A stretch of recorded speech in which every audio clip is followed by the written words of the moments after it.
પણ એક શ્રદ્ધા દિલ મહી કે નાથી સમીકો છે નહીં.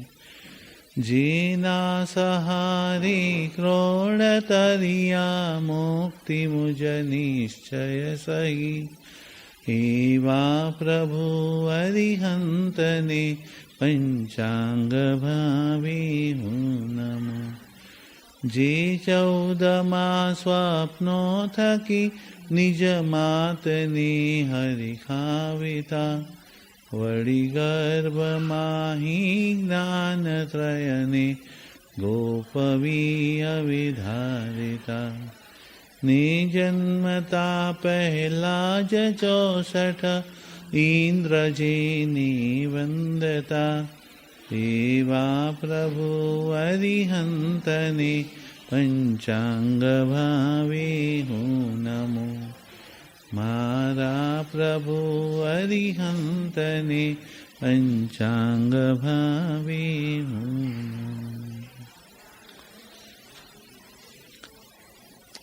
અરિહંત, અરહંત અને અરુહંત એમ 3 નામ હોય. અરિહંત, અરી એનિમી, શત્રુ. હંત એટલે હણનારા. શત્રુ કોણ છે? આપણા બધાનો શત્રુ કોણ? તો કે મન એક જ છે. મન એક જ છે. એને આપણે જો ફરજના માર્ગે વાળીએ તો સુમન કહેવાય, અને અધિકારના માર્ગે વાળીએ તો દુશ્મન કહેવાય. દુષ્ટ મન. આપણે આપણી ફરજ બજાવવાની બધે, સુમન. અને અધિકાર, મેં આટલું કર્યું છે તો સામે મને પણ માન મળવું જોઈએ. આમ કંઈક આપણે સામે રિટર્ન જોવે છે કોઈક વસ્તુ આપણને, એ દુશ્મન, દુષ્ટ મન. મન એક જ છે. અને સુમન બનાવવું કે દુશ્મન બનાવવું એ મારા હાથમાં છે. આપણું મન જ. અરી, બરાબર. રાગદ્વેષ રૂપી શત્રુઓને જે હણે એ અરિયન ભગવાન કહેવાય. અરી એટલે શત્રુ. અરિયન ભગવાનનું બીજું નામ છે અરહંત. અરિયન ભગવાનનું બીજું નામ અરહંત એટલે 1 કરોડ દેવતા જેની પૂજા કરતા હોય. અર્ચના શબ્દ પરથી અરહંત. એક અરહંતો ભગવંત ઇન્દ્ર મહિતા નમો રથ સિદ્ધાચાર્ય, અરહંત શબ્દ. અને અરુહંત, રૂ એટલે જેને પાછું ઉગવાનું નથી, જન્મવાનું. આવા અરિયન ભગવાન એટલે જે જીવતા ભગવાન છે, વિચરતા ભગવાન હોય. જ્યારે મહાવીર સ્વામી ધરતી પર જીવતા હતા ત્યારે અરિયન ભગવાન હતા. 30 વર્ષે દીક્ષા લીધી મહાવીર સ્વામીએ. 30 વર્ષે હજી સુધી એમને પોતાને કેવળ જ્ઞાન નથી થયું, એટલે મૌન. 4 જ્ઞાન હોવા છતાં પણ મૌન, બોલે નહીં. ભગવાન પોતે બોલવાની મનાય છે, અપૂર્ણ વ્યક્તિને બોલવાની. તો મહારાજ સાહેબ તો બોલે છે કેવળ જ્ઞાન પહેલાં, તો કે ભગવાનનું બોલેલું બોલે છે, પોતાનું નહીં. આગમમાંથી વાંચી અને તમને આપે. પોતાનું મને એમ લાગે, તમને શું લાગે અમને નથી જાણવું. કયા ગ્રંથમાં લખ્યું છે? રેફરન્સ આપો. આ ગ્રંથમાં લખ્યું છે. એટલે ક્યારે પણ ગ્રંથનું નામ લે. કલિકાલ સર્વજ્ઞ હેમચંદ્ર શ્રી મહારાજ સાહેબ એના આ ગ્રંથમાં ફરમાવે છે. એટલે આપણા માટે નિયમ શું? આપણા માટે, ભગવાન માટે નિયમ કેવળ જ્ઞાન થયા પછી જ બોલે. હાજી,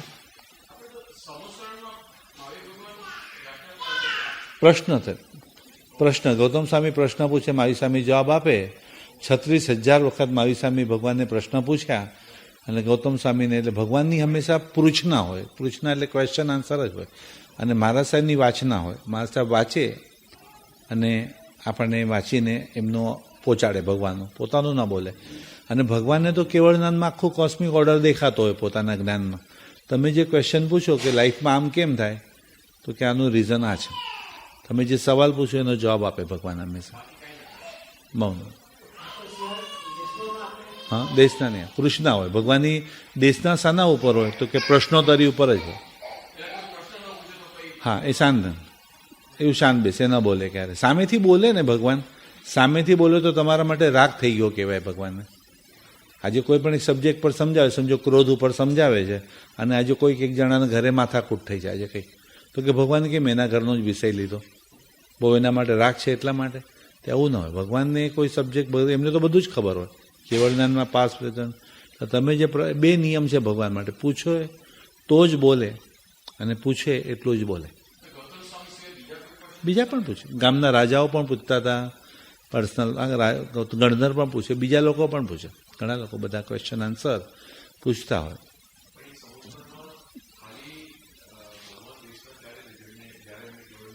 પછી ત્યાં સુધી મૌન રહે. એટલે અપૂર્ણ છે ને, 4 જ્ઞાન છે એટલે અપૂર્ણ. હવે સમજો અત્યારે અધૂરું જ્ઞાન હોય અને ભગવાન બોલે તો કે જો આવું બોલ્યા હતા ભગવાન, તો ખોટું લખાય છે ને. એટલે પૂર્ણ જ્ઞાન થયા પછી જ ભગવાન બોલે, એટલે કેવળ જ્ઞાન થયા પછી. અને 2 નિયમ.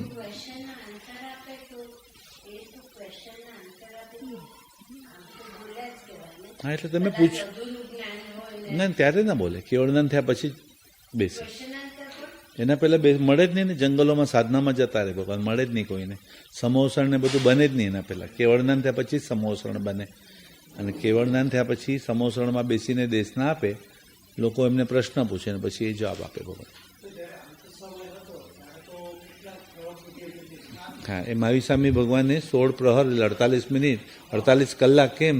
તો કે એમને થયું મારું આયુષ્ય પૂરું થવા આવ્યું છે, મારું હવે આયુષ્ય પૂરું થવા આવ્યું, અને આ લોકોએ જેટલું પૂછવું જોઈએ એટલું પૂછ્યું જ નથી મને. એટલે પછી છેલ્લે પ્રજા પર જે સ્વપ્ન આવ્યા એના પર આખી અંતિમ દેશના આપી એમને 48 કલાક. પણ આમ નોર્મલ નિયમે પૂછે તો જ બોલે, અને પૂછે એટલું જ બોલે ભગવાન. તો આપણા માટે કેમ આ નિયમ? આપણા માટે પણ તો કે પૂછ્યા વિના બોલવું એ અભિમાનનો પ્રકાર છે. ને પૂછ્યું ન હોય આપણને, અને તો પણ આપણે પૂછ્યું જ ન હોય તો પણ આમ છે ને આમ છે ને મેં આમ કર્યું મેં આમ કર્યું બધું પોતાનું ગાગા કરવાનું. ને ગાવું અને ગાય કાઢવું બેમાં બહુ ફરક. દેહાસામાં ગાવાનું, ગાય નહીં કાઢવાનું. ને ગાય કાઢવું એટલે બધાનો છે ફોર્મમાં આવી જાય ને, બધા હોય ત્યારે એકદમ. સવારના કોઈ હોય ત્યારે બધા, સાંજના કોઈ ન જોતું, ચૂપચાપ ખમાસાણા પીને જતા, કોઈ જોતું જ નથી કોઈ. અને સવારના તો એકદમ એટલું ભાવથી આમ જાણે ગાવું અને ગાય કાઢવું. એટલે પૂછ્યા વિના બોલવું એ અભિમાન છે, અને પૂછે એટલું જ બોલવું જોઈએ. એનાથી વધારે બોલવું એ પણ અભિમાન છે. કે આ જાંબીલ છે તો કે મારે ઓળી ચાલે છે, ઓળી લીધી છે તો કે 18મી ઓળી. અરે આગળના જવાબ આપ્યા કરે બેઠા આગળ. ઋષભદેવ ભગવાને પ્રશ્ન પૂછ્યો કે આ સભામાં કોઈ તીર્થંકરનો આત્મા છે? ઋષભદેવને તો કેવળ જ્ઞાનથી જોઈને જ બોલવાનું છે, બરાબર? કેવળ જ્ઞાન હોય એટલે જે દેખાય એમને બોલવાનું. આપણા ભગવાન દુનિયા બતાવનારા કે બનાવનારા? ને આપણા ભગવાન તો ખાલી જ્ઞાનમાં કોસ્મિક ઓર્ડર દેખાય એટલે બતાવનાર. એટલે ભગવાને કીધું કે તારો પોતાનો છોકરો મરીચી છે એ 24મો તીર્થંકર થવાનો. એટલે ભરત રાજાને થયું કે મારે આ મરીચીને પગે લાગવું છે, કારણ કે 24મો તીર્થંકરનો આત્મા છે. પણ એને દીક્ષા છોડી દીધી છે. એ મરીચીથી ભાઈ આપણાથી પાલન નહીં થાય. આ બધું ભગવા કપડાં પહેરશું, આપણે છત્રી રાખશું, પગમાં ચપ્પલ રાખશું, દિવસમાં એકવાર સ્નાન કરશું. એમ હવે મારે તો એના આત્માને પગે લાગવું છે, મારે એના વેશને નમસ્કાર નથી કરવું. પણ જો હું એના આત્માને પગે લાગું તો મારી સાથે પણ બધાને જ ખબર કે હું એના આત્માને પગે લાગું છું. એટલે ખોટી વસ્તુને સાથ પણ ન અપાય મારે. એટલે એને શું કીધું, તમારા શરીરમાં 24મો જે તીર્થંકર છે એના આત્માને હું પગે લાગું, તમારા વેશને નહીં, તમારા આત્માને પગે લાગું છું. એટલે જેવું એને વંદન કર્યું તો હવે જેટલો પ્રશ્ન પૂછ્યો એટલો જવાબ આપ્યો. આ મરીચી છે 24મો તીર્થંકર થવાનો. ઋષભદેવને દેખાય છે કે જેવું ભરત મહારાજા વંદન કરશે એટલે આ મરીચીને મનમાં અહંકાર આવવાનો, પોતાનો પોતરો છે ને દીકરાનો દીકરો તો બોલવું જોઈએ ને કે આવી રીતના, પણ નહીં. પૂછે એનાથી વધારે બોલવું તો પછી રાગ થઈ ગયો કહેવાય ને, અભિમાન થયો. એટલે જેવું ભરત રાજાએ વંદન કર્યું એટલે મરીચીના મનમાં અભિમાન આવ્યું કે મારા દાદા પહેલાં તીર્થંકર, મારા પપ્પા પહેલાં ચક્રવર્તી ને હું 24મો તીર્થંકર. એ મનમાં કોઈને બોલતા નથી, ખાલી મનમાં જ ખાલી વિચાર કર્યો, એમાં અભિમાન, મનમાં ને મનમાં અભિમાન.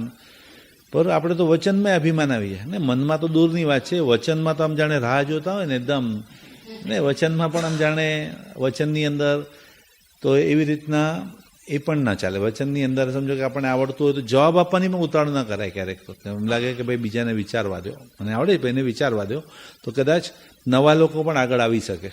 નવા લોકોને પણ સમજો પ્રશ્ન પૂછવાનું મન થાય. એટલે ગંભીર બહુ થવું જ પડે ને, ગંભીરતા તો જોઈએ ને, સાગરવર ગંભીરા. એટલા માટે તો ભગવાન માટેના 2 નિયમ કયા? પૂછે તો જ બોલે, અને પૂછે એટલું જ બોલે. બરાબર? મહારાજ સાહેબને તો ગ્રંથમાંથી વાંચીને કરવાનું છે. એટલે ઓલવેઝ ભગવાન, એટલે દરેક ભગવાનનો આ જ નિયમ. દીક્ષા લે ત્યારથી મૌન, બોલવાનું નહીં, પાણી પીવાનું નહીં, ગોચરી વાપરે, પાણી ના પીએ, ખાલી ભગવાન.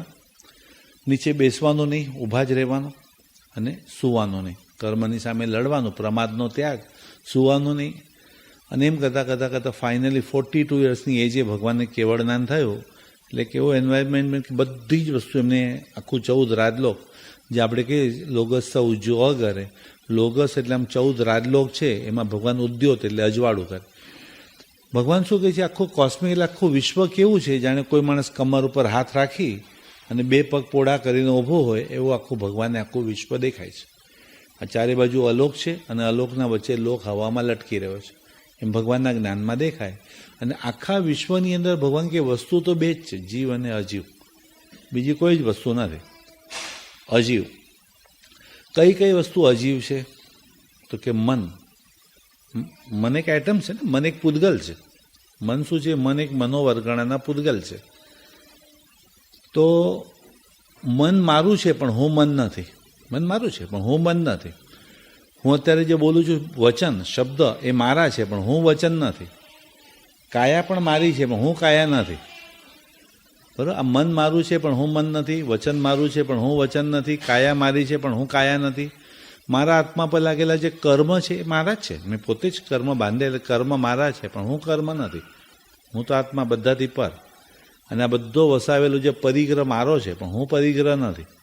એટલે આ બધું અજીવ વસ્તુ છે, નોન લિવિંગ, જળ વસ્તુ. મન મારું છે, વચન મારું છે, કાયા મારી છે, કર્મ મારું છે, પૂતગલ એટલે એટમ્સ વગેરે બધું મારું છે પણ હું નથી, હું આત્મા છું. ઘણા બધા અજીવમાં પૂતગલ પણ એક પ્રકાર છે. ઘણા બધા એટમ્સ છે, એમાં પૂતગલ પણ એક છે એની અંદરથી ઘણી બધી. પણ અજીવ એટલે પૂતગલનું જ બને. પૂતગલ એટલે પુરાણ ગલન એટમ ને ખરવું સડવું ઝડવું જેનો સ્વભાવ એ બધું પૂતગલ. તો કર્મ એક એટમ્સ છે, કર્મ એક પૂતગલ છે. કર્મના પૂતગલ આપણા આત્માની ઉપર લાગે, જેમ બારગામથી કેમ આવે એને ધૂળ આપણા કપડાને લાગે તો ધોઈ નાખે એટલે કપડાં શુદ્ધ થઈ જાય, એમ આત્મા પર લાગેલા જે કર્મ છે. તો મનથી કર્મ બંધાય કે બળે? તો કે બસ બંને ને, મનથી બાંધી પણ શકો અને મનથી બાળી પણ શકો. બરાબર? સુમન કે દુશ્મન. ને સુમન એટલે જે લોકો પોતાની ફરજ અદા કરે એ સુમન, અને જે લોકો અધિકાર, ને અધિકાર એટલે મેં મારા છોકરા માટે આમ કર્યું, મેં મારા સંઘ માટે આમ કર્યું, ને આ બધું કર્યું બરાબર છે પણ રિટર્ન કેમ માંગો છો પાછા? ઇન્વેસ્ટમેન્ટ કર્યું તો આ બધું પૂછ્યા વિના.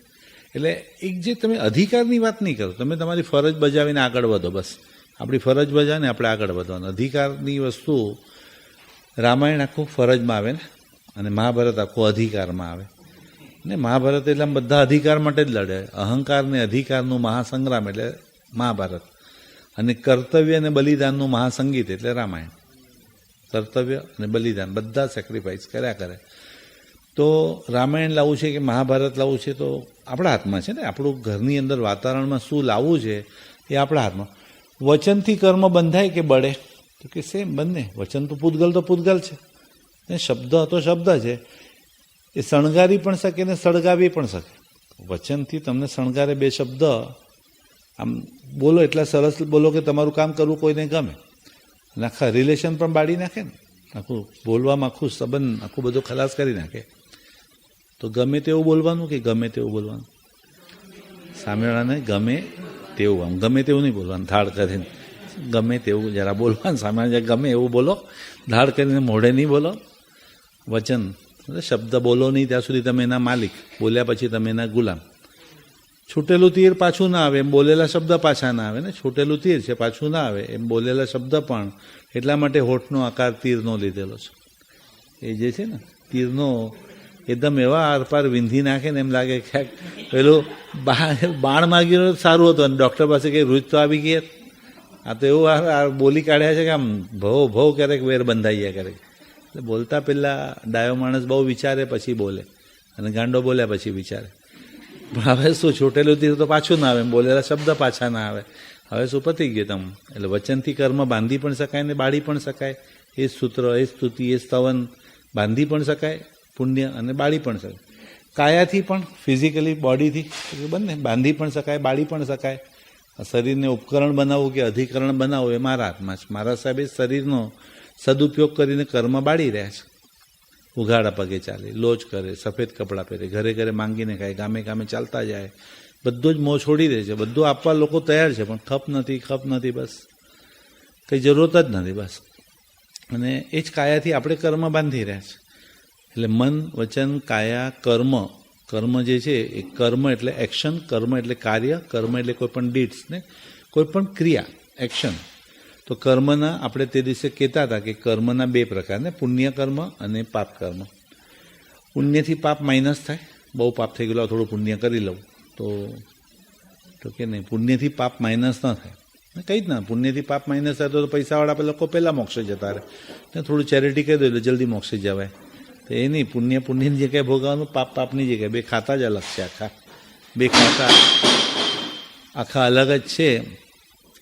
એટલે પુણ્ય અલગ જ ભોગવવાનું છે, પાપ અલગ જ ભોગવવાનું છે. એટલે કર્મના મુખ્ય બે પ્રકાર ને, પુણ્ય કર્મ અને પાપ કર્મ. એમાં ગયા વખતે આપણે પુણ્ય બાંધવાના પ્રકાર, જીવનમાં બધું જ સ્મૂથ ચાલે છે, આવડત છે કે પુણ્ય છે?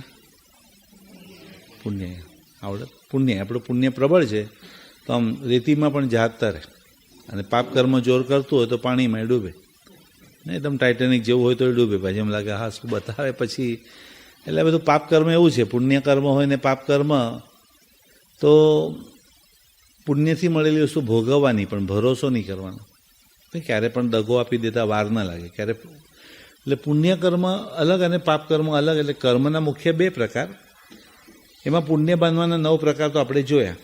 હવે આજે આપણે થોડા પાપ બાંધવાના પ્રકાર, તો કે ભગવાન હંમેશા આ 9 તત્વ નામના, એટલે જો એક બોટમાં ટ્રાવેલિંગ કરનારો માણસ છે એ જીવ છે, ટ્રાવેલિંગ કરનારો માણસ એ જીવ છે, અને ખાલી બોટ છે એ અજીવ છે. એટલે ખાલી બોટ છે એ શરીર છે, અને એની અંદર આત્મા ટ્રાવેલ કરી રહ્યો છે એ જીવ છે, બરાબર. એટલે આપણે જીવ કે અજીવ? આપણે અજીવ. એટલે આપણે કોણ છે અત્યારે, જીવ કે અજીવ? જીવ. જીવ તો જોઈ જ ન શકે કેવળનાની સિવાય. ચેતન બોલો, જીવ બોલો. તમે જીવ કે અજીવ? તમે હા, આપણે જીવ કે અજીવ? તો કે આપણે જીવાજીવ. જીવ ને અજીવનું મિશ્રણ છીએ. એકલું અજીવ તો ઉઠી બેસી ન શકે, ખાઈ પી ન શકે, અને એકલું જીવ કોઈ જોઈ ન શકે, બરાબર. એટલે જીવને અજીવ બે ભેગા ને, મોબાઈલની બેટરી ભેગી છે તો જ મોબાઈલ ચાલે, એવી રીતના જીવ અને અજીવ બે ભેગા છે. એટલે બોટમાં જે ટ્રાવેલ કરનારો જીવ છે, ખાલી બોટ છે એ અજીવ છે. અને અહીંયા જેટલી પણ તમને નોન લિવિંગ વસ્તુ દેખાય છે, બધામાં જ વર્ષો પહેલાં જીવ હતો જ. બધામાં. કપડું છે, વનસ્પતિની ડેડ બોડી છે, ઝાડમાં જીવ તો હતો જ. માર્બલ છે તો પૃથ્વીકાયની ડેડ બોડી છે. તે બધાને સોરી તો કહેવું જ પડશે કે તમને શું અધિકાર છે કોઈ જીવ લેવાનો? આપણે અધિકાર તો કમસે કમ લાવો, પ્રતિકાળમાં એકવાર તો માફી માંગી લો. 7 લાખ પૃથ્વીકાએ, 7 લાખ જેટલા જીવોને મેં માર્યા છે, બધા જીવોને ક્ષમા યાચના કરવી. એટલે જીવ અને અજીવ ભેગા મળી અને કાં તો પુણ્ય કરે કાં તો પાપ કરે.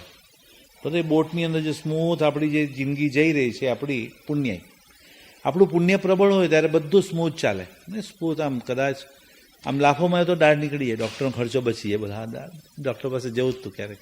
અને કોઈ ખાલી કેમ છો માટે ફોન કરે, એમનો ફોન કંઈક કામ હશે, એમને એમ કંઈ ફોન કરે એવા છે ને કે ઘરદલા માટે એમને ખાલી કેમ છો માટે ફોન કરે ને. કેમ ફોન કેમ કર્યો છે? કંઈક જોતું હશે, કંઈક કામ હશે. તેમ પાપ કર્મ જોર કરતો હોય મારો, કેમ છો માટે ફોન કરે તો તકલીફ, અને પેલું ડૉક્ટરનો ખર્ચો નીકળી જાય. એટલે પુણ્ય કર્મ સ્મૂથ જે ચાલે છે એ પુણ્ય.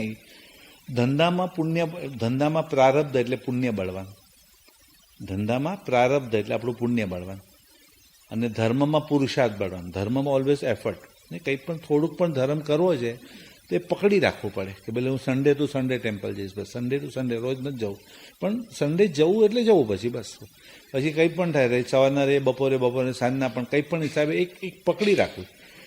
શું થોડીક પ્રયત્ન કરવો પડે તમારે એ દિશામાં, ને તો પ્રાયોરિટી બીજી જ આવી જાય પહેલાં. ને બીજી બધી જે પણ ધર્મ કરતા હોય મિનિમમ, પણ એ તમારે પુરુષાર્થ, ધર્મમાં પુરુષાર્થ બળવાન અને ધંધામાં પ્રારબ્ધ બળવાન. જ્યારે ધંધામાં પુણ્ય પ્રબળ હોય, બધું સીધું જ ચાલે, સીધું જ ચાલે.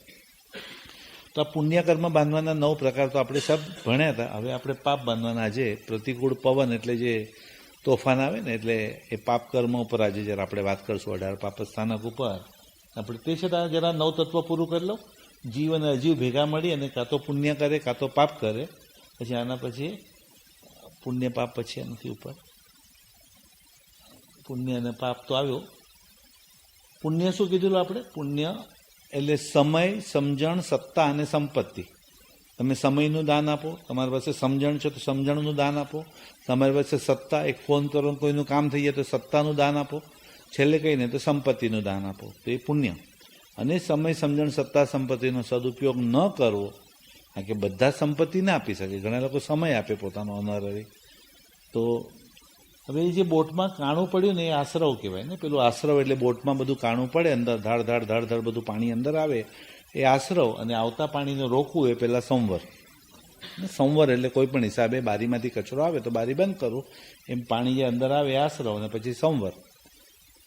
ને બે ગાંડા માણસો બોટમાં ટ્રાવેલ કરતા હતા ને એમાં બોટમાં કાણું પડ્યું, એટલે બીજો ટેન્શનમાં. કેમ? તો કે હવે આપણે ડૂબવાના.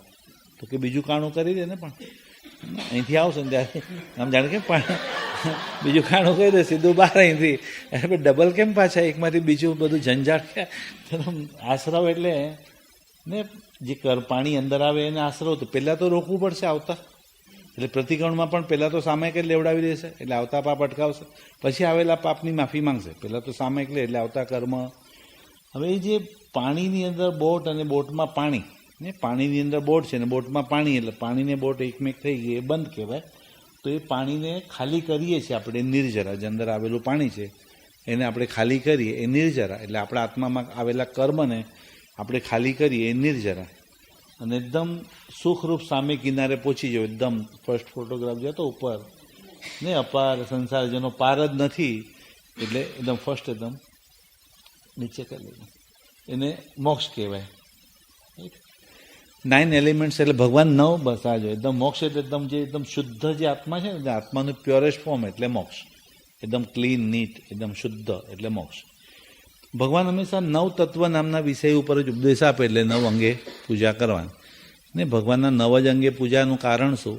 તો કે 9 તત્વ નામના વિષય પર ઉપદેશ આપે છે, એટલા માટે. 9 એલિમેન્ટ્સ તો બરોબર.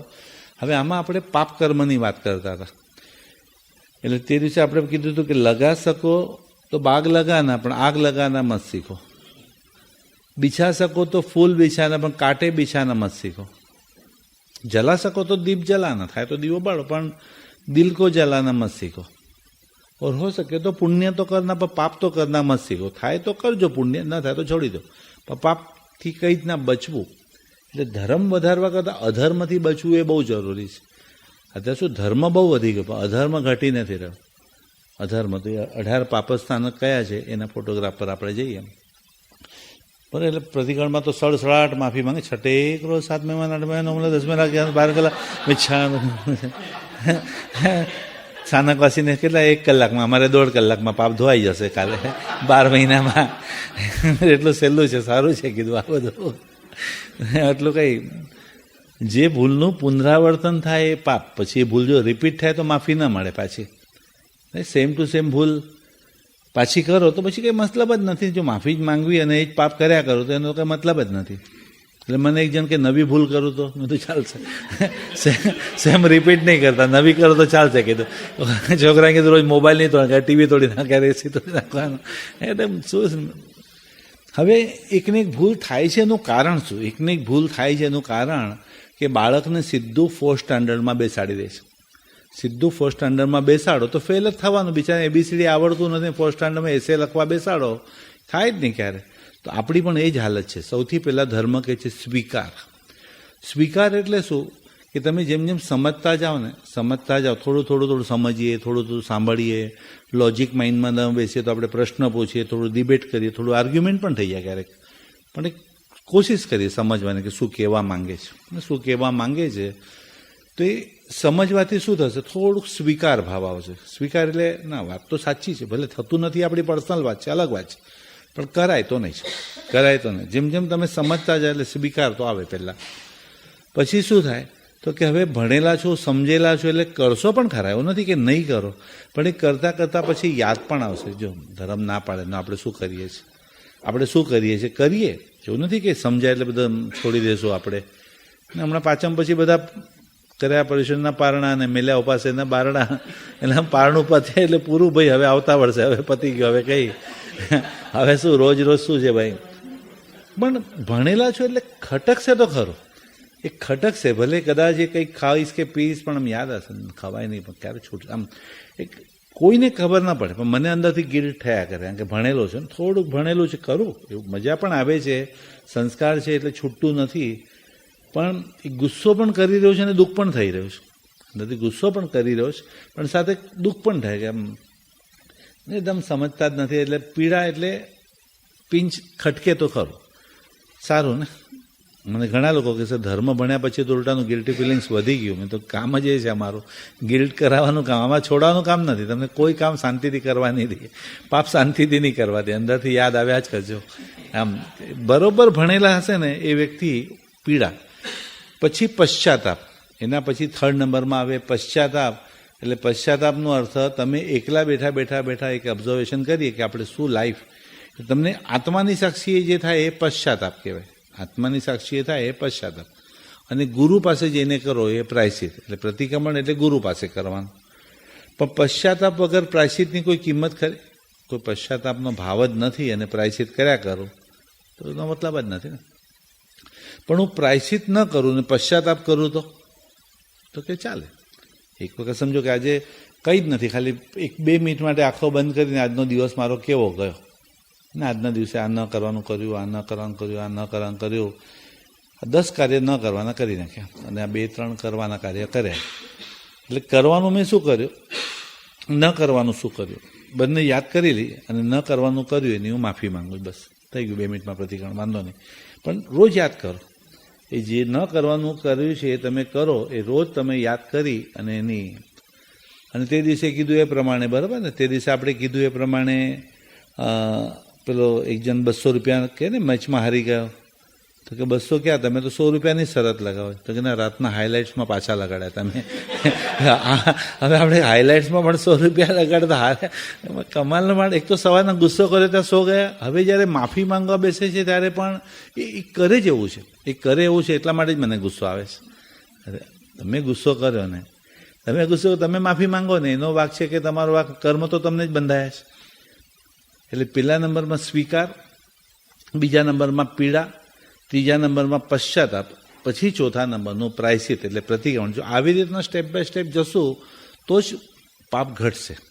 તો પાપ છે એ પાપ લાગ્યું જ નથી, રાઈટ. એના માટે તો તમને ઇંગ્લિશમાં પ્રતિક્રમણ રાખે ને, છોકરાઓ માટે અહીંયા ઇંગ્લિશમાં પણ પ્રતિક્રમણ, કે કમસે કમ તમારી ભાષામાં સમજાય તો ખરું, એ લોકોને સમજાય તો ખરું કે ભાઈ શું બોલી રહ્યા છે, શું કરી રહ્યા છે, કમસે કમ સમજણ તો પડે. ધર્મને કોઈ ભાષા સાથે વાંધો નથી, કે વાંધો નહીં એકદમ ત્યાં એ ભાષામાં પણ જો સમજીને પાપથી બચતા હોય તો ધર્મ કે અમને વાંધો નથી.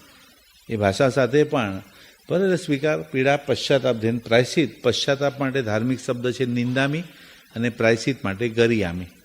નિંદામી, ગરિયામી, અપ્પાણમ, મોસીરામી. નિંદામી એટલે પશ્ચાતાપ અને ગરિયામી એટલે પ્રાયશ્ચિત. તો હવે આપણે મેઇન પોઈન્ટ ઉપર આપણે આવીએ, પ્રતિક્રમણના મેઇન પોઈન્ટ પર, કે પ્રતિક્રમણ કરવાના 4 કારણ કયા? પ્રતિક્રમણ કરવાના 4 રીઝન. તો કે એક તો ભગવાને કરવાનું કીધું છે એમ હું નથી કરતો. ઓરિજિનલ જૈન ધર્મનું બેનર છે. ઓરિજિનલ જૈનિઝમનું બેનર શું? આમ જૈન ધર્મ કોને કહેવાય? કોઈ પૂછે જૈનિઝમ એટલે? જૈન ધર્મનું બેનર શું આપણા?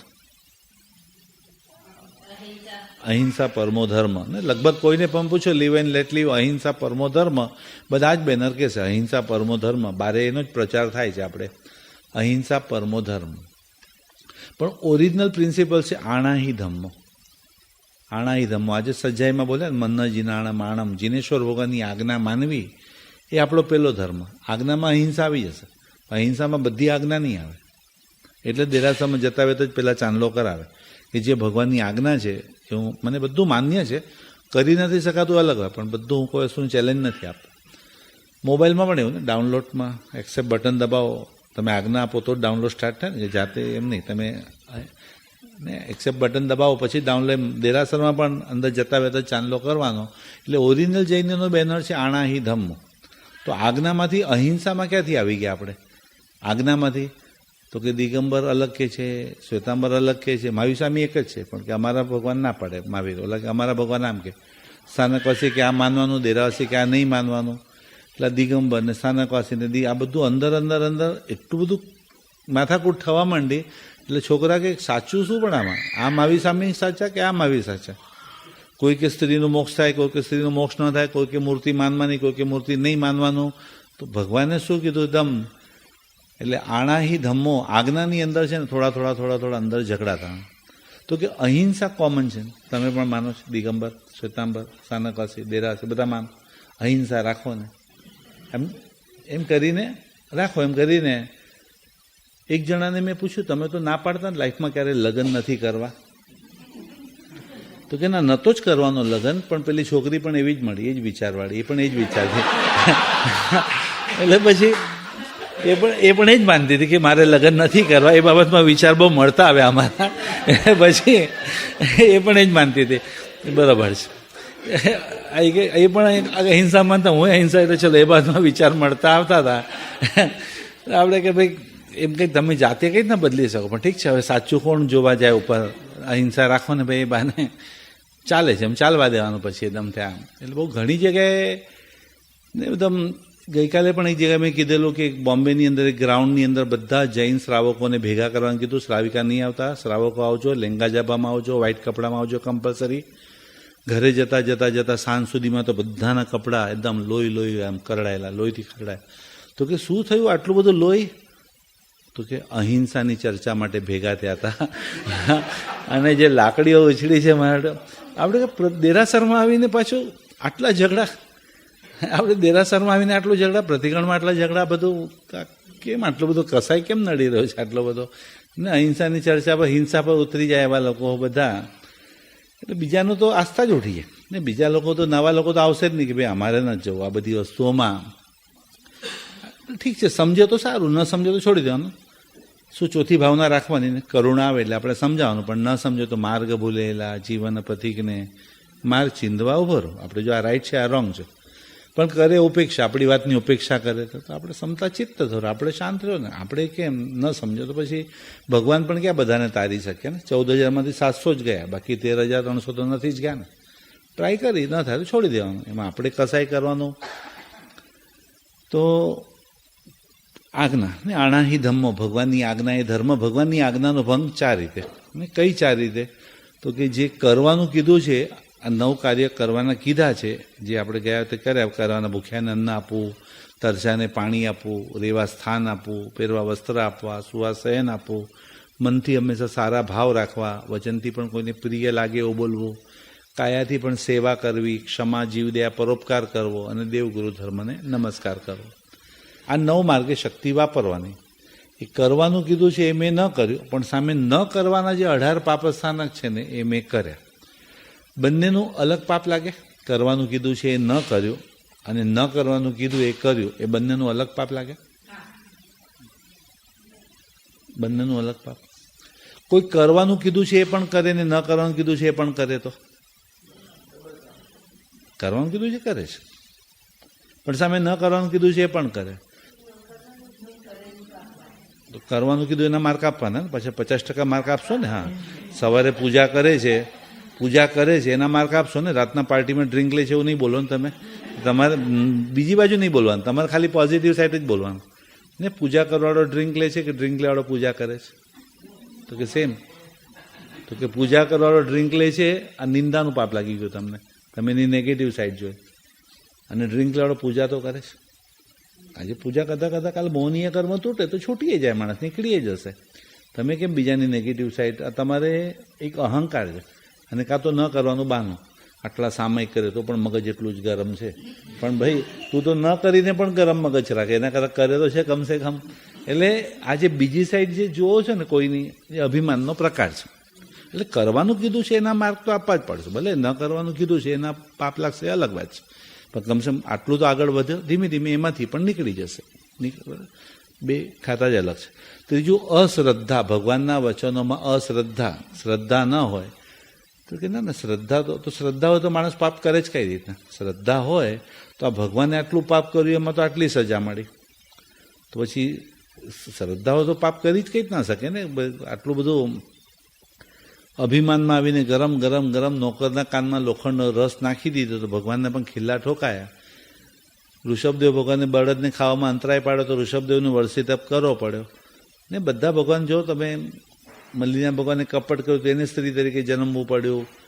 એકદમ લાચારીવાળું શરીર થઈ ગયું હતું એમનું એ ટાઈમે. તો એકદમ થાય કે કેટલા બધા લોકો લગ્ન કરવા તૈયાર થઈ ગયા એની સાથે. નહીં કાં તો લગ્ન કરો કાં તો લડાઈ કરો એકદમ. તો ઘણી બધા ભગવાનની સ્ટોરી. અશ્રદ્ધા. અને ચોથું વિરુદ્ધમાં બોલવું, એના વિરુદ્ધમાં, ધર્મથી વિરુદ્ધ બોલ. આ 4 કારણોસર પ્રતિક્રમણ કરવાનું. પ્રતિક્રમણ કરવાના 4 કારણ અને વંદિતામાં ગાથામાં આવે છે.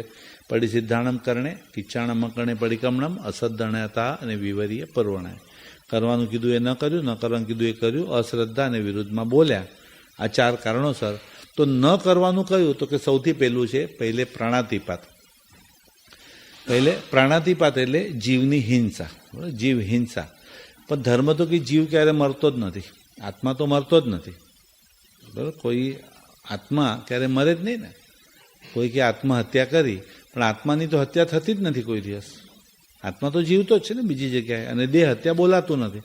દેહ હત્યા બોલાય, એને અગાસીમાંથી દેહ હત્યા કેવું બોલાય ને. અને આત્મા તો મરતો નથી. તો આ શબ્દ તો નહીં. આપણે ગઈકાલે એ પણ કીધેલું, એક જણનું વજન વધ્યું ને ઉપરથી આત્મહત્યા કરવાની ટ્રાય કરી. આંખ ખોલી ત્યારે ડૉક્ટર સાહેબ, મેં ધરતી પર છું કે સ્વર્ગમાં? તો કે તું તો ધરતી પર છે, પેલા 4 સ્વર્ગમાં પહોંચી ગયા.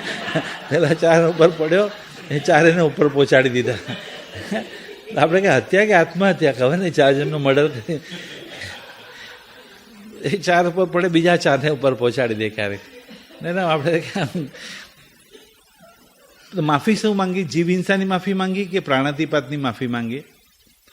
તો કે જીવમાં રહેલા જે પ્રાણ છે, આપણા જીવમાં જે પ્રાણ છે, એને નુકસાન પહોંચાડવું એ પ્રાણાતિપાત. તો કે આપણે જીવીએ છીએ, આપણી પાસે 10 વસ્તુ છે. 5 ઇન્દ્રિય છે, મન, વચન ને કાયા છે, શ્વાસોશ્વાસ છે ને આયુષ્ય છે. 10 પ્રાણ છે. તો આપણે કોઈને મારીએ તો એનામાં રહેલા પ્રાણની પણ હિંસા થાય. એક ઇન્દ્રિયમાં ઓછા પ્રાણ છે, 2 ઇન્દ્રિયમાં વધારે છે, 3 ઇન્દ્રિયમાં એનાથી વધારે, 4 ઇન્દ્રિયમાં એનાથી વધારે. તો જેમ જેમ ઇન્દ્રિય વધે એમ જીવ હિંસાનું પાપ વધે.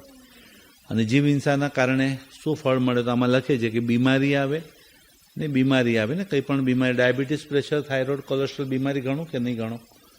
ગણવા ને.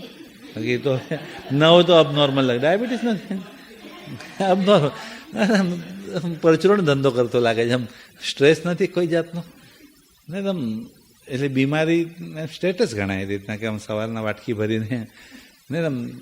જો નાના હતા ને, ખાલી નાના હતા આપણે, ત્યારે ખાલી એક માથા નીચે એક પીલો, બસ. કેટલા શાંતિની જિંદગી હતી. યાદ આવે છે કે નાના હતા, ખાલી એક પીલો બસ. સૂતી હતી, કોશિકાનો મોહ હતો.